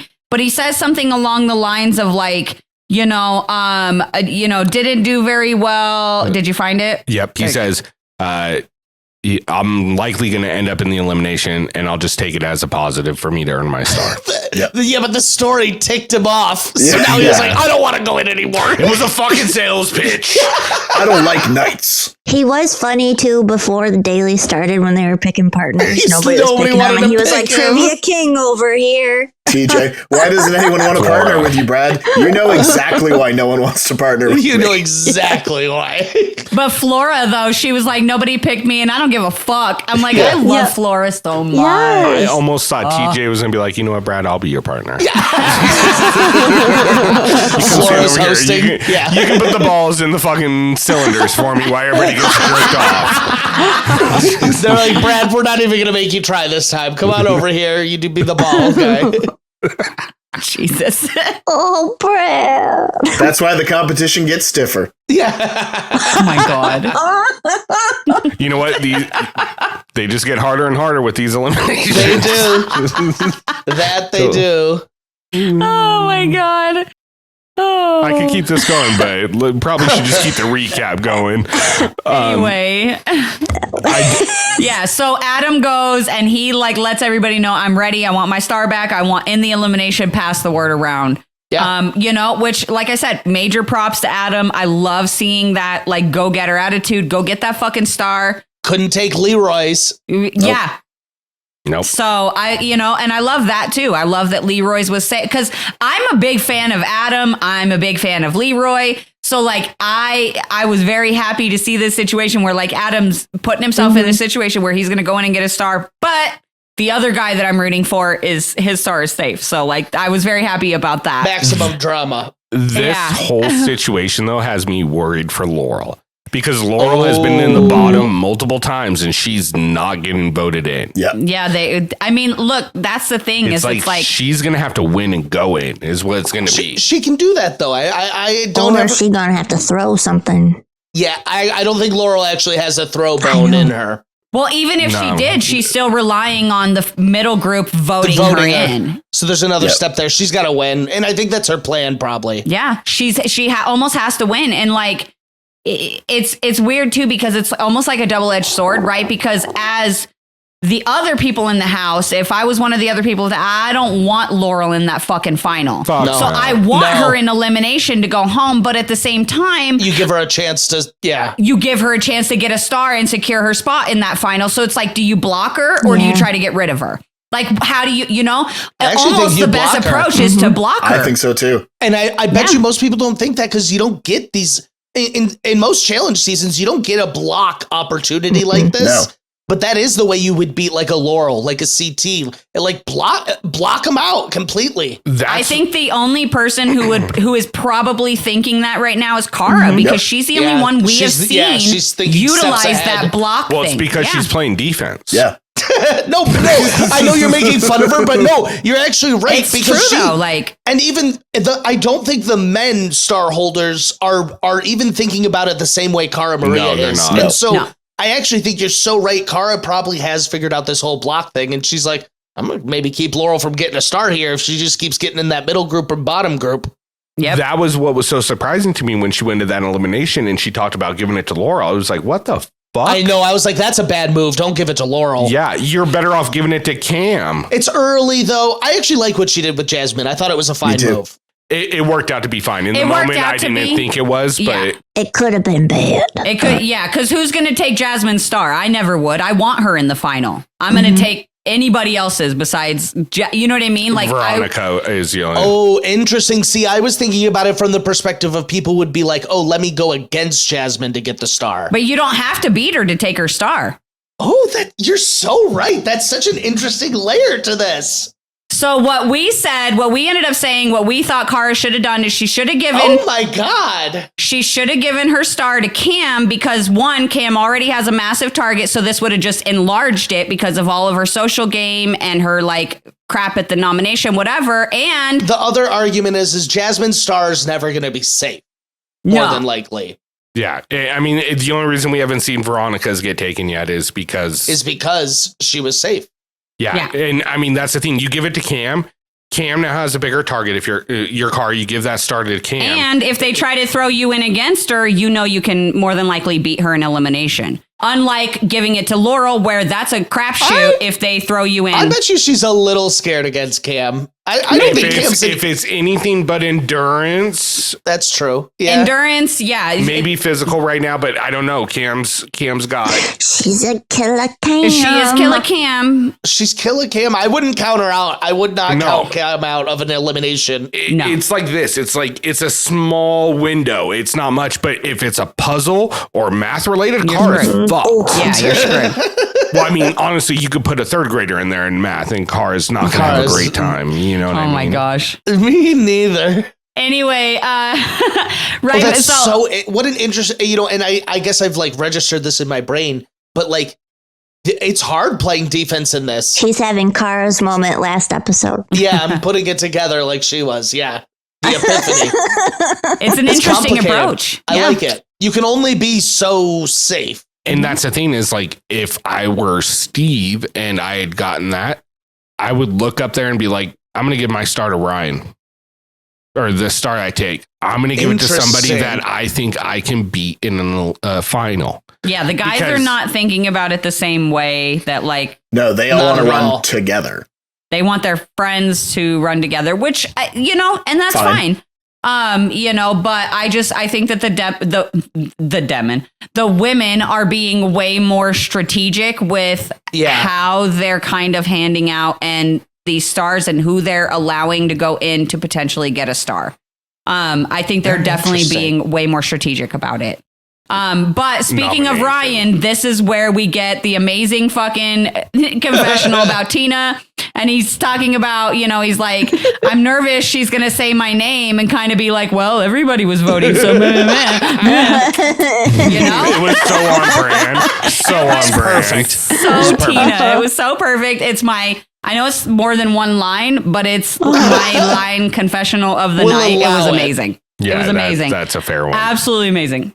It was also where we learned that, like, because they were talking about who wouldn't say his name in elimination, and he said, like, I haven't really spoken game to Nicole and Jay. But the thing that was interesting is that he said he's been very vocal about saying that if Jay was ever in the bottom, he would be voting for him. Yeah. Mm-hmm. Yeah. Well, we get into nominations, and everybody in the beginning agrees pretty much off top that they're not going to put Steve in because he's already gone in. Steve's not going in, and Adam for sure is. Yeah. Everybody kind of agrees on that. The unwritten rules of the challenge are so funny to me because Steve's done more eliminations than anyone else. They're just like, we all agree, no Steve, right? They didn't even discuss it. It's an all-stars move. It's an old school move. But it's like, they took it off the table right away. It's so interesting to me because the gamer in me is like, you guys don't want to discuss that at all? You know what I mean? Like, is there no merit to it? Like, and I would be outcasted instantly within the group. So I would have got voted in. I honestly I think that the way that this was edited makes it kind of look like it was like a sympathy thing, like, oh, he's been in a bunch of times. Yeah. I honestly think that they were leaving they were setting the situation up so that like a star could be stolen and it wasn't just going to be transferred between whoever was down there. I think they wanted to set the situation up, and they knew Adam wanted to go in. Yeah, they wanted to punish Ace's pizza party flunder.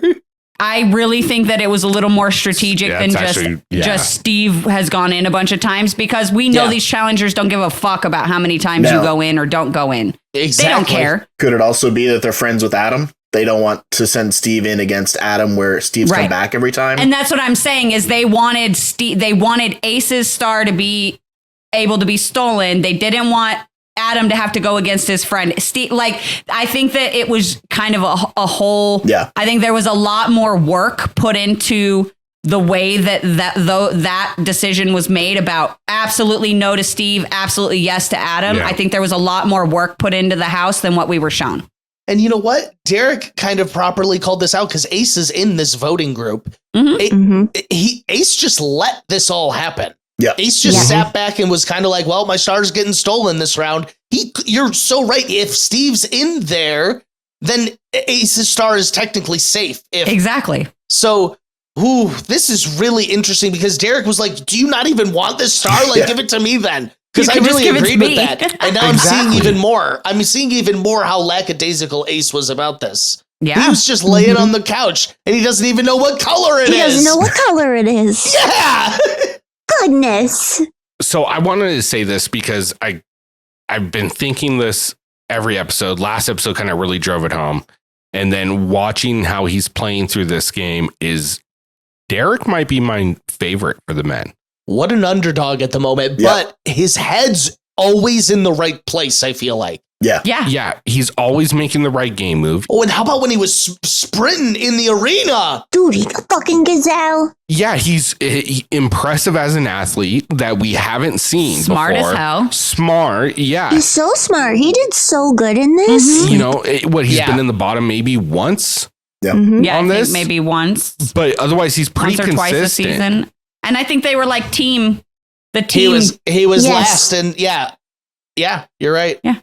Yeah, I mean, so like he's honestly one of my favorites to win this right now. I love Derek. I love him. I could totally see that. And I could see him being someone who gets a star here in these next couple of weeks, honestly. Yeah. 100%. Yeah. 100%. It's awesome to see him having such a great season. Yeah, it is. And he's funny as hell, too. They have this is such an interesting but great cast. And Ryan and Derek's chemistry on screen is phenomenal. They really play well together. I mean, even that little scene last week with Brad walking in and Veronica and them there, like it was fucking hilarious. So funny. I love them together. They're so awesome. It's a great scene. It's a great scene. Their friendship is amazing. And like you really see it in this moment in the nominations because Jay immediately votes Ryan and Derek fucking calls him out immediately. Is like, whoa, what's going on? Blah, blah, blah. And Jay gives this lame ass stupid excuse of, oh, I'm trying to help. Like, but in all honesty, what a great cop out this season. Yeah. Oh, I'm trying to help you get a star. You don't want a star? Yeah. Like Ayana says, it's a gift. I'm surprised someone didn't clap back with like, oh, well, when the fucking food competition comes around, we're going to let you eat it all because it's a gift. We're going to allow you to do that. We'll get your redemption. Redemption. So a couple, honestly, I wasn't super shocked by I wasn't surprised by how this came out. No. However, I was surprised by some of the votes. Oh, which votes were you surprised by? We know everybody voted Adam as their main guy. So I'm just going to talk about the secondary votes. But I honestly was a little surprised that Nicole, I guess maybe I shouldn't be surprised because she just kind of hopped on with Jay.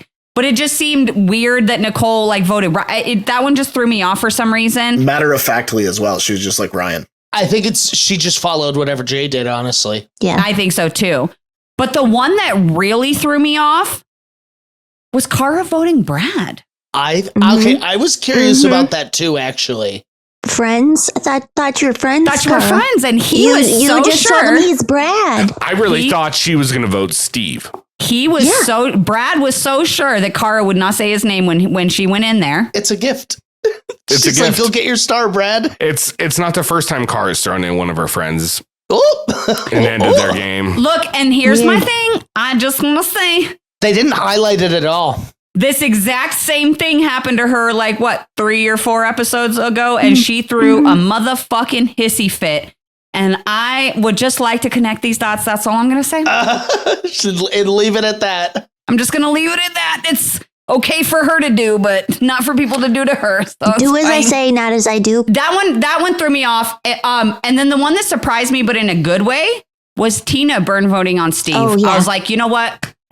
Finally, Well, that's a well-played burn vote. Finally, you make a good social move, a social decision in this moment. Veronica had to tell her what to do, I'm sure.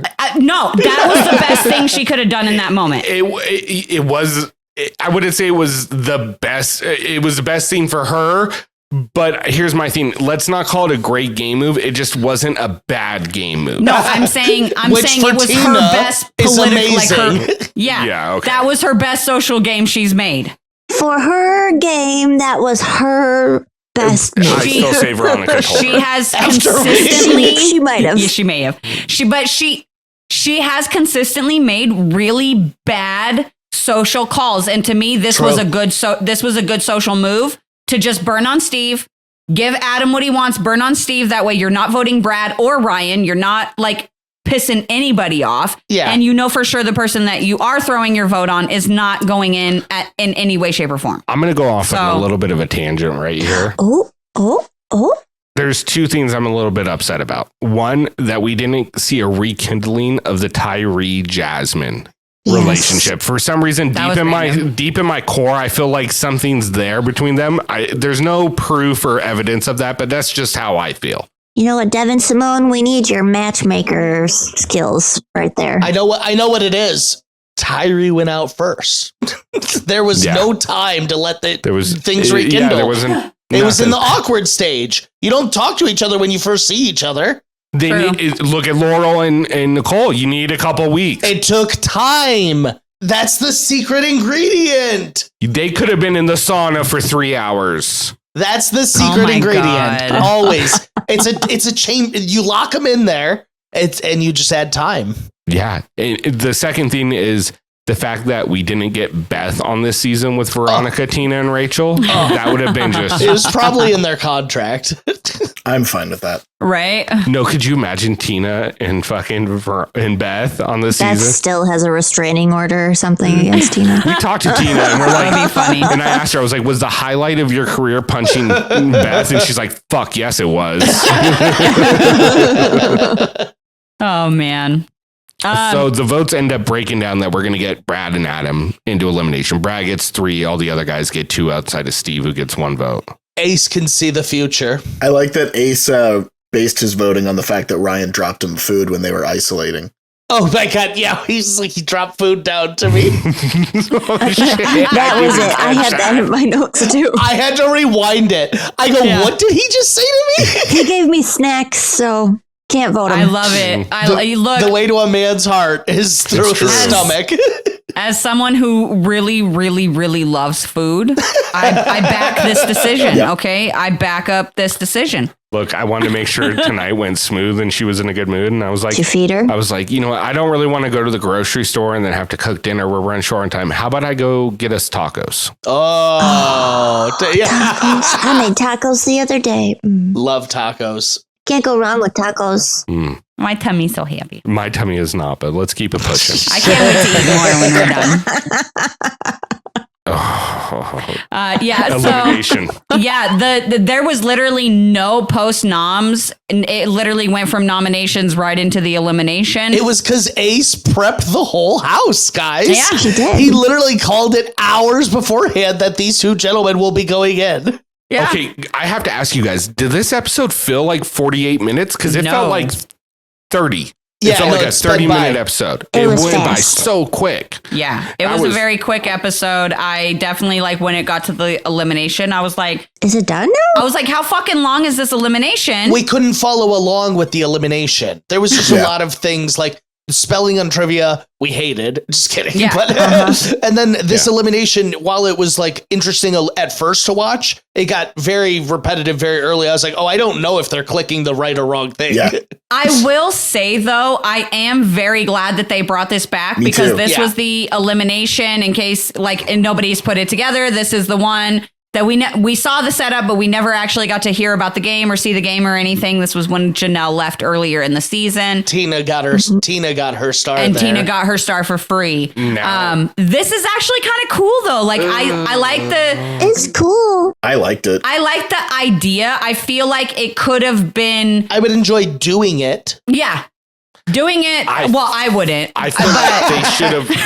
They should have, instead of just random, they should have put like famous cheat codes, like left, right, left, right. You know, I think that's what they were, isn't it? No, it was like it should have been shorter sequences, and then you go and you get a new sequence when you finish the one. Yeah. Oh, I would like that. There was zero way to follow along. Yeah, there was no way to follow along with what they were doing. I couldn't tell if it was right. The only time, actually, I'm going to take this back. There was a moment Brad kept hitting start. Yeah. And I go, Brad, you're restarting every time you do that, bud. And then he literally gets down and he goes, oh, Brad, what are you doing? And I was like, oh, that was an accident. Oh, honey. Oh, my God. He wasn't listening. All that was popping in my head was, Laurel, like, what do we have to do to get your mind in the game? To focus. Gotta focus. You need to figure out why you're not focusing. The way Laurel phrased it was like they clearly had a prior conversation about like him not being able to focus. She's like, you need to figure out whatever it is that's making you not focus, because this is like, we've watched Laurel for so many years. This is always her advice. Figure it out. Do it better. Yeah. Do it smarter, faster, stronger. Figure it out. Better. Yeah, that's always her advice. Like she said to Ryan, like, this is why you don't panic in a daily. Laurel is literally mentally the equivalent of Michael Jordan to his teammates in the mid-90s. Just do it. Like, if it was allowed, Laurel would flat out deck somebody just to test their fucking goal in this game. Probably. I love Laurel, guys. I'm a big Laurel fan. So I love her. She's my favorite. She's wild. She's nuts. Look, I got a little crush on her this season. I'm gonna be honest. She hot as fuck this season. She's a beautiful woman. She is gorgeous. She's wild. And she looks great this season. So yeah. Yeah, I mean, like, I've got a crush, but that is a whole nother level of like intensity that. Oh yeah. I couldn't hang out with her, unfortunately. She wouldn't like me. I mean, she's like, you're walking too slowly. She's like, aren't you going to pick up the pace? And I'm like, no, this is my speed. Do you have a question? I would instantly be like, no, I'm sorry. Bye. It was nice meeting you. No, I'm so sorry. Sorry, this is the only pace that I have. Just apologize for breathing. I'm sorry. Yeah, I'd be like, I have a lot, but none that I want to ask you right now. All right, because I'm so scared. My mind is completely blank now, so no. I know it's completely unrealistic, but I feel like she could literally rip someone's arm off and slap them with their own arm. I feel like, in the words of CT, she could like smash their head and eat it. Oh, didn't that happen in season 23? Yeah, no. Yeah. But I'm a big fan. Big fan of Laurel. You know, can I just say something really quick? So obviously, like, you know, they get going in the elimination, and the stage is dead fucking quiet, and Cara goes, "Okay, everybody be quiet now so they can remember shit." You know what that reminded me of? You're the only one talking, Cara. What? You know what that reminded me of? It reminded me of her on Fresh Me Too, where she came out. She's like, he has to go into elimination tomorrow. It's like, yeah, it was like everyone was giving him space and being respected. She's like, no one talks so they can memorize it. Yeah. No one was talking. It's like when someone shushes and they're doing it like louder than the other thing was. You're like, now you're being the loud one. Yeah, you. Yeah. I did like that they brought in the Cupid Shuffle at this point. It was great. Down, do your thing. Do your thing. See, yeah, it was a good no one. copyright here. We're No. good. Yeah. It made me very interested in them just button mashing randomly before my eyes. Yeah. And that's the thing. I thought this game would be great for millennials, especially if they shortened up the runs. If it was like 4 or 5 button presses and then you got another 4 or 5. Yeah. Then it really plays out. Like at that point, I would look at Leroy and be like, bro, you probably could win this. Leroy, you could have done that. Yeah. You should have done this. But it was a memorization thing, and it was kind of hard to see that. And it is hard when you're like up, down, left, right, and you're like, wait, what color was it? Yeah, that too. And you know what? I was actually talking about this with one of our listeners, and it was something that didn't really like register in my brain. But I do like that they made them do it with their feet instead of their hands. Yes. Because that's a harder connection to make between like your brain and like which button to do. Because you're so used to doing something like that with your hands. It's like Dance Dance Revolution. Yeah, I would fucking murder on that. I did DDR. Oh my God. Ooh, yeah. But really taking it back now. I actually liked that they that they did that. And I don't know, me personally, I would have liked to see the elimination it be a little bit more complex. I feel like it was just super, super easy. Yeah. But like I would have liked to explosions. see. No, I would have liked to see like multiple stages of it or, something like that. But at the same time, I do like that it was like that they could choose how much they wanted to memorize, at what rate they wanted to move, right? Because we got to see the difference between like Brad trying to do 4 to 5 codes at a time and Adam focusing on 2 at a time. No, you're right. He stuck, and major props to Adam because he stuck strong to that. And I know that he felt fucking Brad pressure going back and forth like that. You know what I mean?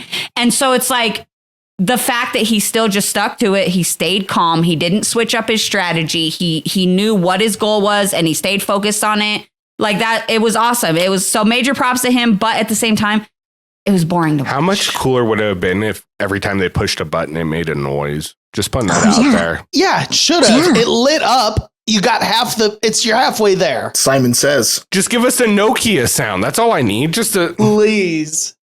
That's all I need.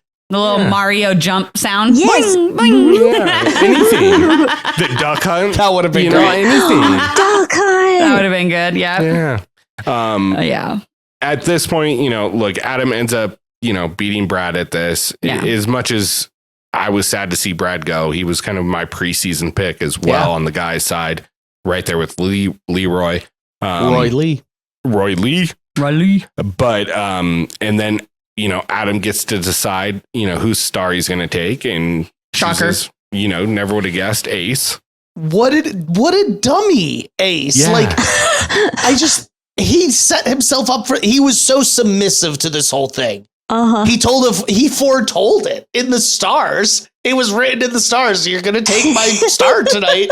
It is what it is, I guess. When you could easily get Steve in there. If you put in a little, not easily, excuse me. I don't want to say it easily could have happened, but you put in a little elbow grease. Cara made it happen the week before. Like, you could do that. All he had to do was tell a different story at the pizza party. He could have told the same story and just put 2 different names in it. That's all he had to do. Like, what the fuck happened to Tony? He just got up and left. He ran away. I didn't even pay attention. Like, I was so busy like making jokes, and then I look and he's not there. He has a cloak of invisibility. You actually offended him? We do talk a lot of shit about Cara. That reminds me of the freaking, so while he's away, we always make this joke, Rick and I, that we'll like start a meeting but we'll just like be down where you can't see us when Tony comes on the meeting, so he thinks we're just not here. Do you actually do that or just talk about doing that? No, we've just talked shit about it. We haven't done it yet, but I'd like you to do that, please. It's a bit in your head. I want to do it one day and just like have it on recording so I can catch just see what he says.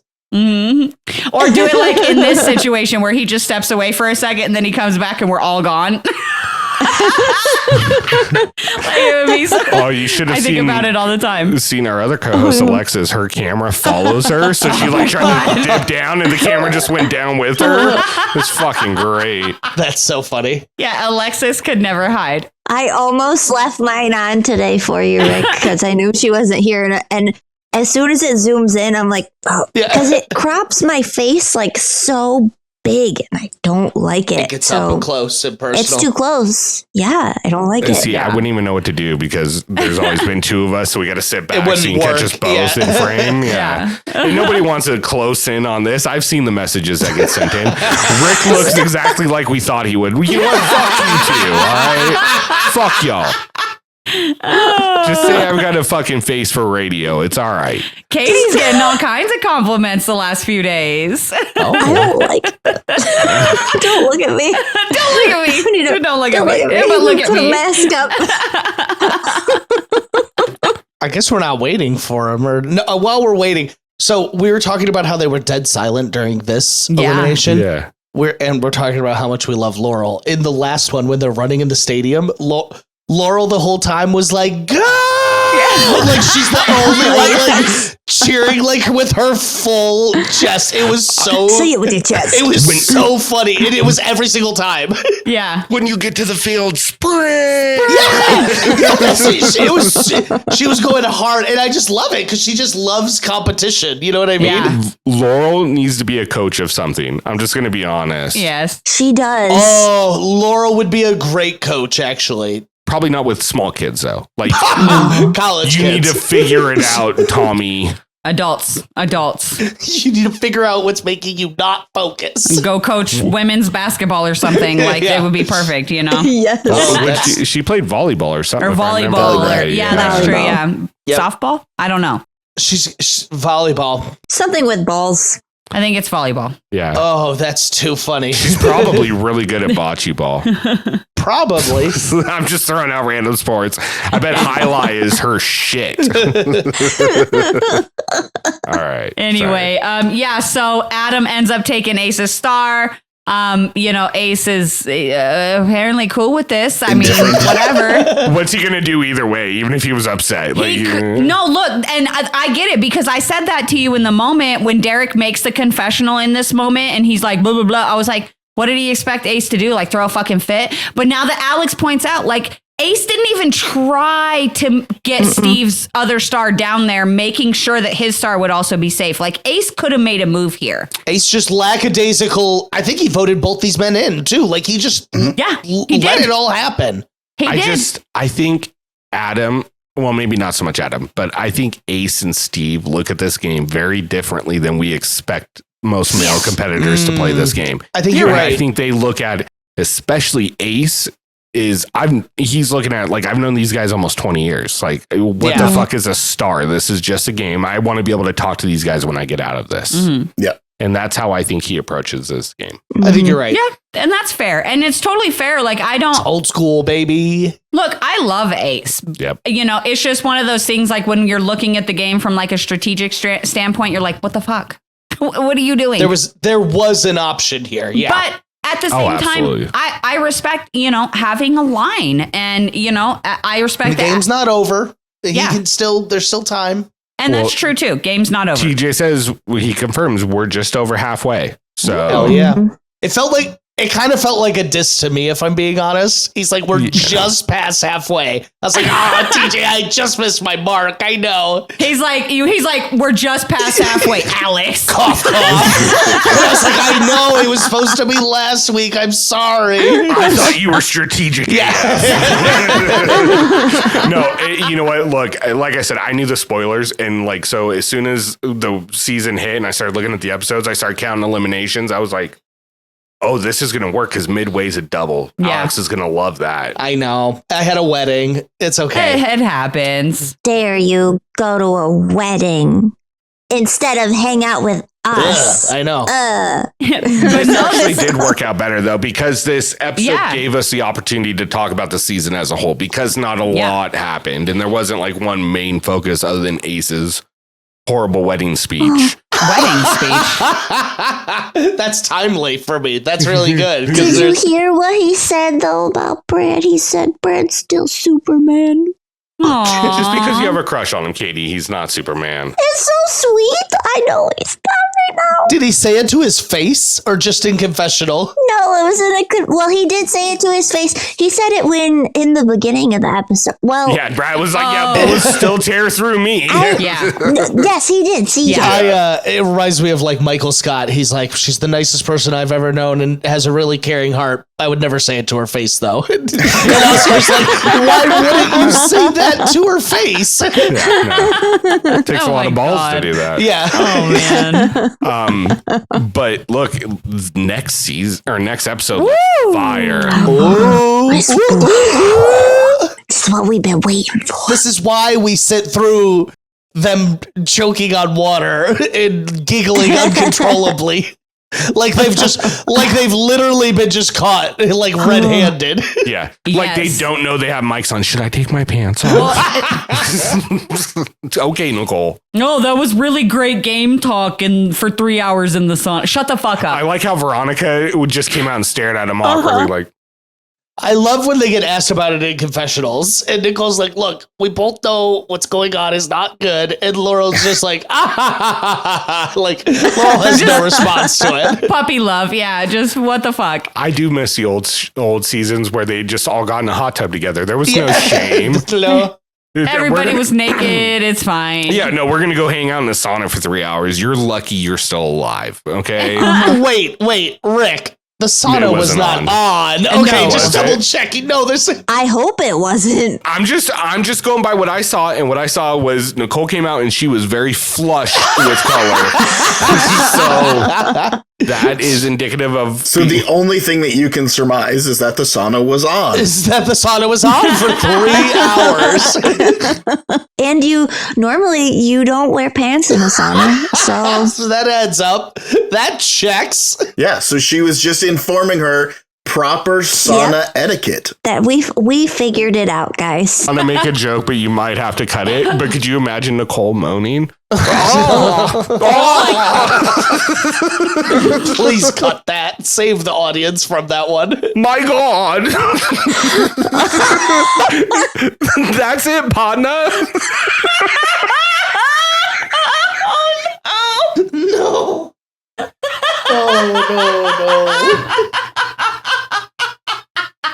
Oh no.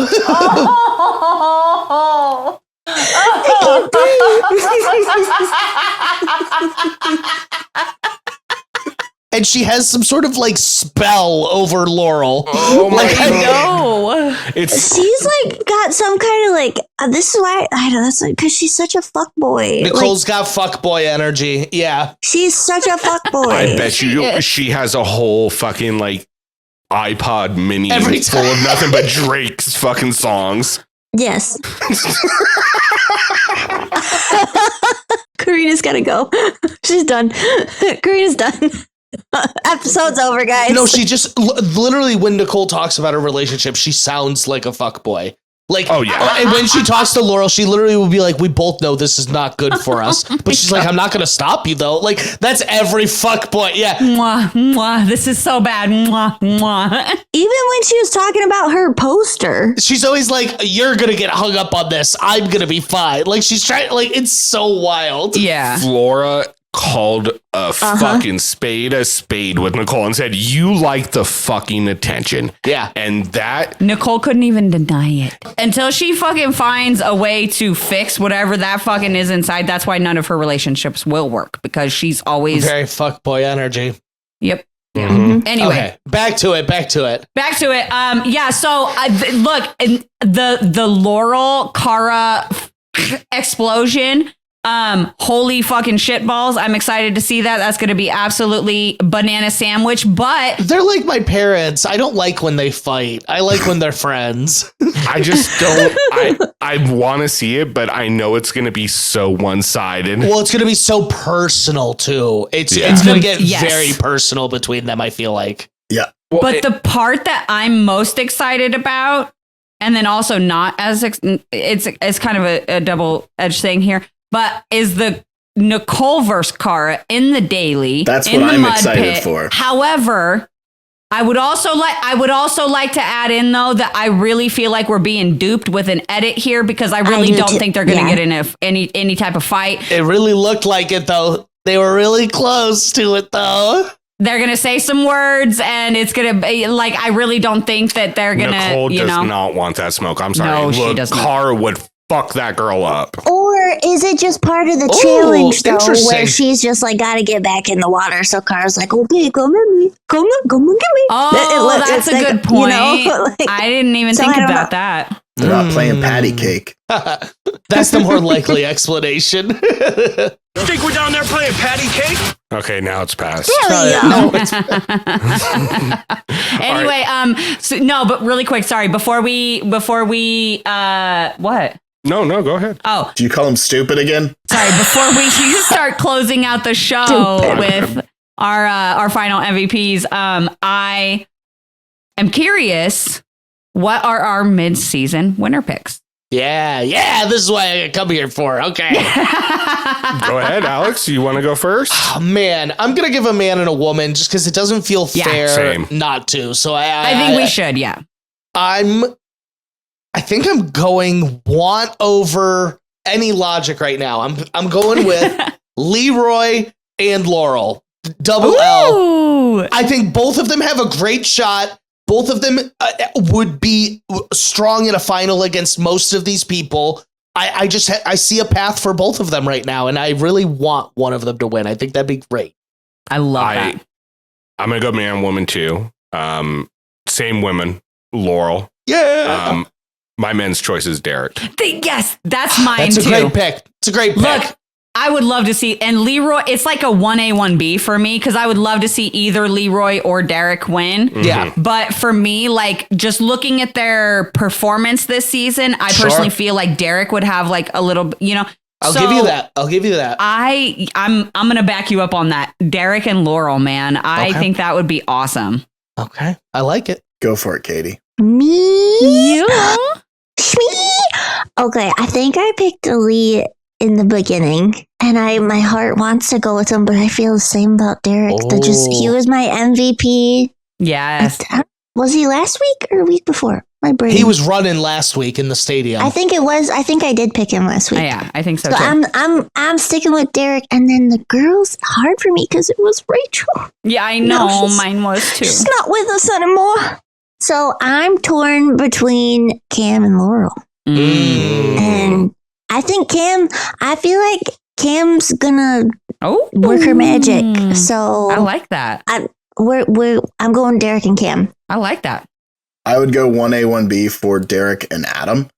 For guys. Adam could win. Yeah. Adam could win. Adam's got the right mentality. Damn it. Derek's got the desire, but like Adam has that mentality to be like, I'm going to go in as many times as I need to go in, and I'm coming back every time. And I'm going to star. I can run the final. And then 1A, 1B for women would be Laurel, and then just to antagonize the shit out of all of you would also be Cara. No. I definitely think Cara Maria has a chance to win. Her and Laurel, I think that's the only reason I'm semi-okay with like the one winner is I do think Cara and Laurel have pretty much a good shot against any of these men if they're both there. I think agree. Cara has a better shot against any of the men than she does against Laurel. Ooh, that's an interesting take. I also agree. I actually totally agree with that if I'm being honest. I think they're the two best athletes on the season. Well-rounded wise. Yeah, I just feel like Cara's really good, but Laurel I think Laurel has her beat in almost every single aspect, except for maybe endurance, but her endurance isn't that far behind. No, I totally see that. And, now that Brad's gone, they're both the strongest. So, no, I'm just kidding. There's a spider on my wall. Sorry. You see, this would be a great time for the camera to be zooming. That's a clear one. Oh, It's a clear one. Then it's non-venomous. Don't worry about it. How can you see it if it's a clear one? It's looking at me. It's looking at me. Well, it's got 8 eyes. More than likely, one of them's looking at you. It's looking at me. I'm fine.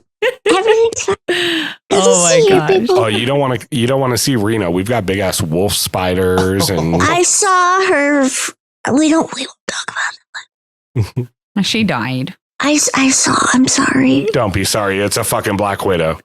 I had an outside spider that lived on my like lamp, and he never came back last year. I'm pretty sure he's dead, Katie. The bird got full one He night. might not be dead. So okay, just pretend I'm not here. Well, I'm here, but I'm focused. I'm listening. Okay, Just so watching what's happening. Okay. I like how we did no intro, still 2.5 hours. Let's get into our final, or our MVPs of this episode. Yes. I'm going to lead off here. I've got co-MVPs for the males, and that's going to be Leroy winning his first daily, and then obviously Adam going down there and winning the elimination. My honorable mention goes to Veronica. If it was a woman's day, she'd probably get my MVP. So Nice. I like that. I'm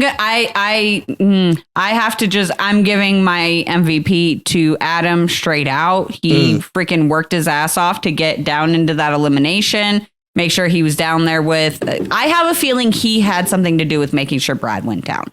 So I truly do believe that. So I think that's who he wanted to go down there out of the people that were available. That's who he wanted to go against. He didn't want to go against his friends and people that he liked working with in the house. Not that he didn't like Brad, but I feel like he really put some work in and it worked out for him. And he ended up with a star and it was fun to watch him compete. So, and I just love Adam. So MVP to Adam, honorable mention to Leroy, shout out to Veronica for pulling through for Leroy. I appreciate it, but I'm not going to give her an honorable mention for doing what she was supposed to be doing. Hater. You're such a hater. But Why? I appreciate it. Just own your Kendrick Lamarness. I'm just saying, yes. I hate the way that you walk. I hate the way that you talk, the way that you dress. But no, I'm just saying, like, I'm not like, thank you for doing what you were supposed to do, but I'm also not gonna like give you a gold star for competing in the daily. Didn't you just give Leroy an honorable mention? Huh? Well, but Leroy's is because he got his first daily win. You know what I mean? Like, and it was a guy's day. He kept himself. Did he get it or did Veronica get it? Wasn't this Veronica's first daily win? I know, but it's not a girl's day. Leroy won to keep himself safe, to keep his star safe. Like, it was a different situation. If it was a girl's day, Veronica would have got the honor, would have got the MVP, and Leroy would have got the shout out. But it was not. It was a guy's day. Adam could have taken Veronica's star as well. Give it to a girl. No, she was safe. Yeah, but that's because she won. Sounds like she did what she had to do. Yeah, That'd be such a dumb move. He would never do that, Tony. Get out of here. That would be so dumb because he didn't have his own. Yeah, he didn't have one. Him and Veronica are friends. And and she's the one that he's like, I'll never say her name. I'm just stirring shit. I don't care. Yeah, no, I know. She was there that corrected him when he was like, what are we doing for the missions? Yeah. So, so MVP to Adam, honorable mention to Leroy, and a major shout out to Veronica. Thank you for pulling through for Leroy. Roy Lee. Roy Lee, for your boy. Honorable mention to no one. MVP to Adam for doing what he needed to do. Female MVP for Veronica. Nice. I like that. Corrina, don't hate me. I'm going Lee and Veronica. Yeah. You can I feel like she just did so good this time, and she like had Lee's back this time. So She had Leroy's back more than Cara had Brad's. she sure did. Sorry, just petty today. Brad. We know I love my Brad. So He unfortunately didn't get it this time, though. So no, we didn't. Poor Brad. to add insult to injury, because I was supposed to be here last week, I'm carrying over a little bit, but my MVP goes to Veronica.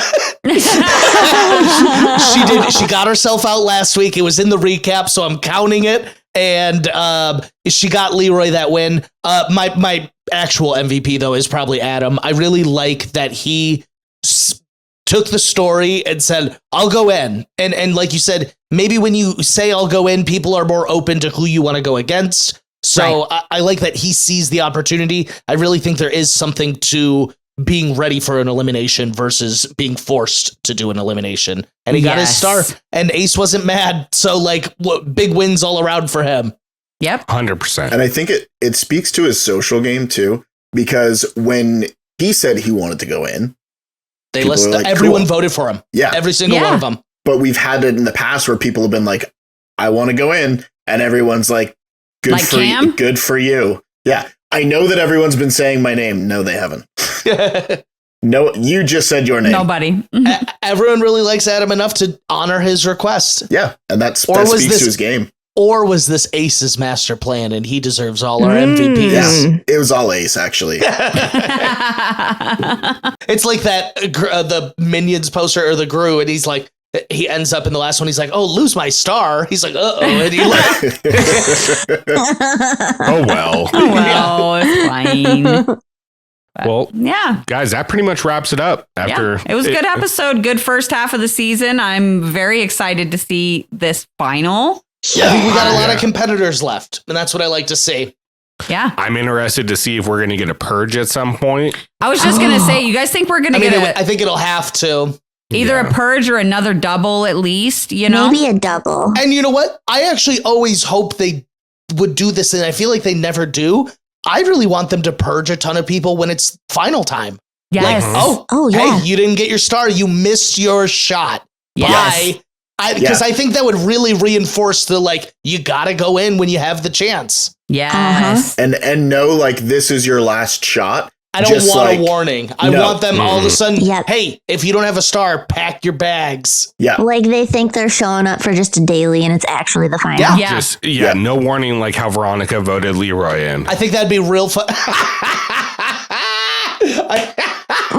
It's such a great moment, though. I hate it for Leroy, but it is wild. It's so good. But no, I agree. I think that and that was, I think, like what I was saying earlier with the fact that I like that there's a limited number of stars. And I hope, obviously we won't know till we get a little bit closer to the end of the season, but I hope that there's more people than there are opportunities to get stars so that we do have a group of people 100%. to send out and say, fucking sucks to be you. You had 10 weeks, 11 weeks to try to get down there and you didn't. So sucks to be you. Go pack your bags, go home. 100%. You know? Rather than just getting down to 6 people and be like, these are the people that have stars. Welcome to the final. Yes. Exactly. I want them to be like, oh, there's 10 of you here, but only 6 of you have stars. Bye, you 4 or however many. Exactly. Yeah. Yes. I want that so bad. I do too. So. I do Later, too. idiots. That's what I want. Yeah, no, I think that'd be really good. Yeah, I want him to say later, idiots. Yeah. You dumb-dumbs. Right. Snooze, you lose. Take care. Hope to see you never. Yeah. But I hope you come back. Right. Kind of. I hope you come Especially- back another season, but I will not see you in my final. I love when TJ shades someone by not saying, like, I'm sure we'll see you on another season. Like, He's Just like, take care. get out of here. My favorite is still him and Leroy. Like, my man, Leroy. But he only says it when Leroy does good. When Leroy loses, he does not say my man Leroy. He just says Leroy. He says, says it more sternly. But then Leroy won this episode and TJ did not say my man Leroy. He just said Leroy and Veronica won. It's because Veronica did it. It was because Veronica did all the heavy lifting. Veronica was trying to rush back to get her a glass of wine. Really quick, last prop I'm going to send out. Props to Leroy for knowing about the freaking where the largest building was in Dubai. Oh, yeah. Yeah. We were both wrong. First of all, I was wrong, too. I said New York City. It was in a Fast and Furious movie. I was half right. You had the right building. I said the right name. I for whatever reason, I thought it was in Singapore or some shit like that. You said like Malaysia or something, I think. Like it's all the same. I screamed top of my lungs, New York City, baby. So American. Chicago. Yeah, I was like, oh, what? Yeah, and then I learned there's like a ton of tall buildings everywhere. I was like, what the hell? I very confidently said Dubai, and then they said it was right, and Sarah just looked at me. She's like, seriously? How did you know? Yeah, like I was like, oh, it's the Burj Khalifa, and I was like, for some reason, I think that's in like Singapore or Malaysia or something like that. Half right. And then like I Googled it right as it was Dubai, and it's the Burj Khalifa. I was like, oh, yeah. What do you know? I might be saying it wrong now, but anyways. Not to be confused with the Wiz Khalifa. Exactly. Or Mia Khalifa. Oh my God. Anyway, get us out of here. Who's that? Watch out for those sauna scenes. Partner. Oh, no. Only a few will get that one.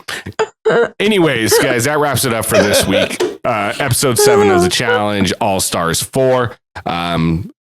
First of all, Alex, thank you so much for joining us. It's always a blast when we have you on. It makes me look forward to mid-season of the next season. I know. I love it. It's such a ritual at this point. I appreciate it. I love it. Will you have another wedding then? No. Are you going to be there on time? I'm clearing it out already. Yeah, I'm looking at a schedule ahead. Clear your schedule. Yeah.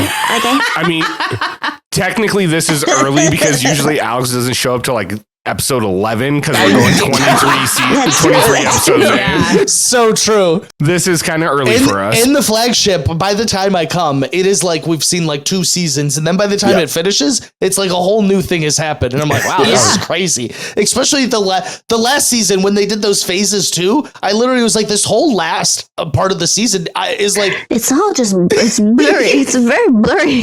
Yeah. Oh my What's God. happening? No, but so that's why I appreciate these. I like the compact season. I just love that they could swear. The music's great. It's got that old school vibe. I'm all about these all-star seasons. They can make a million of them, and I'll watch a million of them. Yeah. Absolutely. 100%. So everybody, we want you to what? Sorry. Oh, it's whatever. She just wanted to hold your hand. I was going to say, she's trying to hold your hand. And he goes, what? I took a drink and there was like a little bloop and I thought it went on his hand. So I was like, sorry, I spit on you. His reaction was right. Not the first time your bodily fluids have been on me. Oh God. You lay him up there. I'm outta going to here. fucking Vince Carter that shit right in there. We gotta go. I was talking about wrapping things up, jerking things off, hand jobs. Goodness gracious. Or was it a yank? I don't remember. Right to the couch.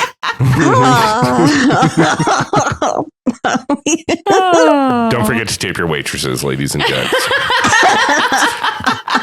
No, everyone, if you're listening, do us a favor. We're going to have it linked below. Go down and check out Two Dudes Watch Cartoons. Yes. Their latest episodes is about Knuckles, the new release on Paramount Plus, and then one of my favorites, which was the recap of season 2 of Invincible. That's right.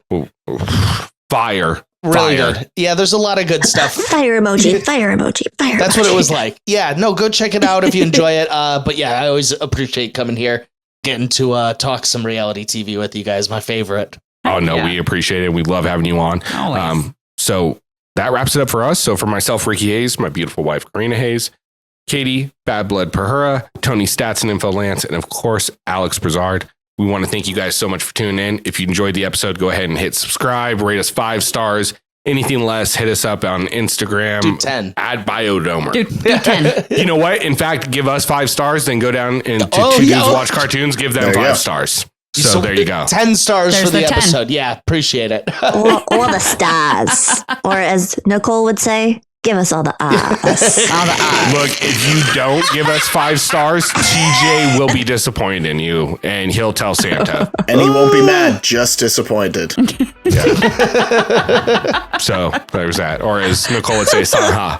Oh my God. Good night. Bye. Bye. We're in such a goofy mood.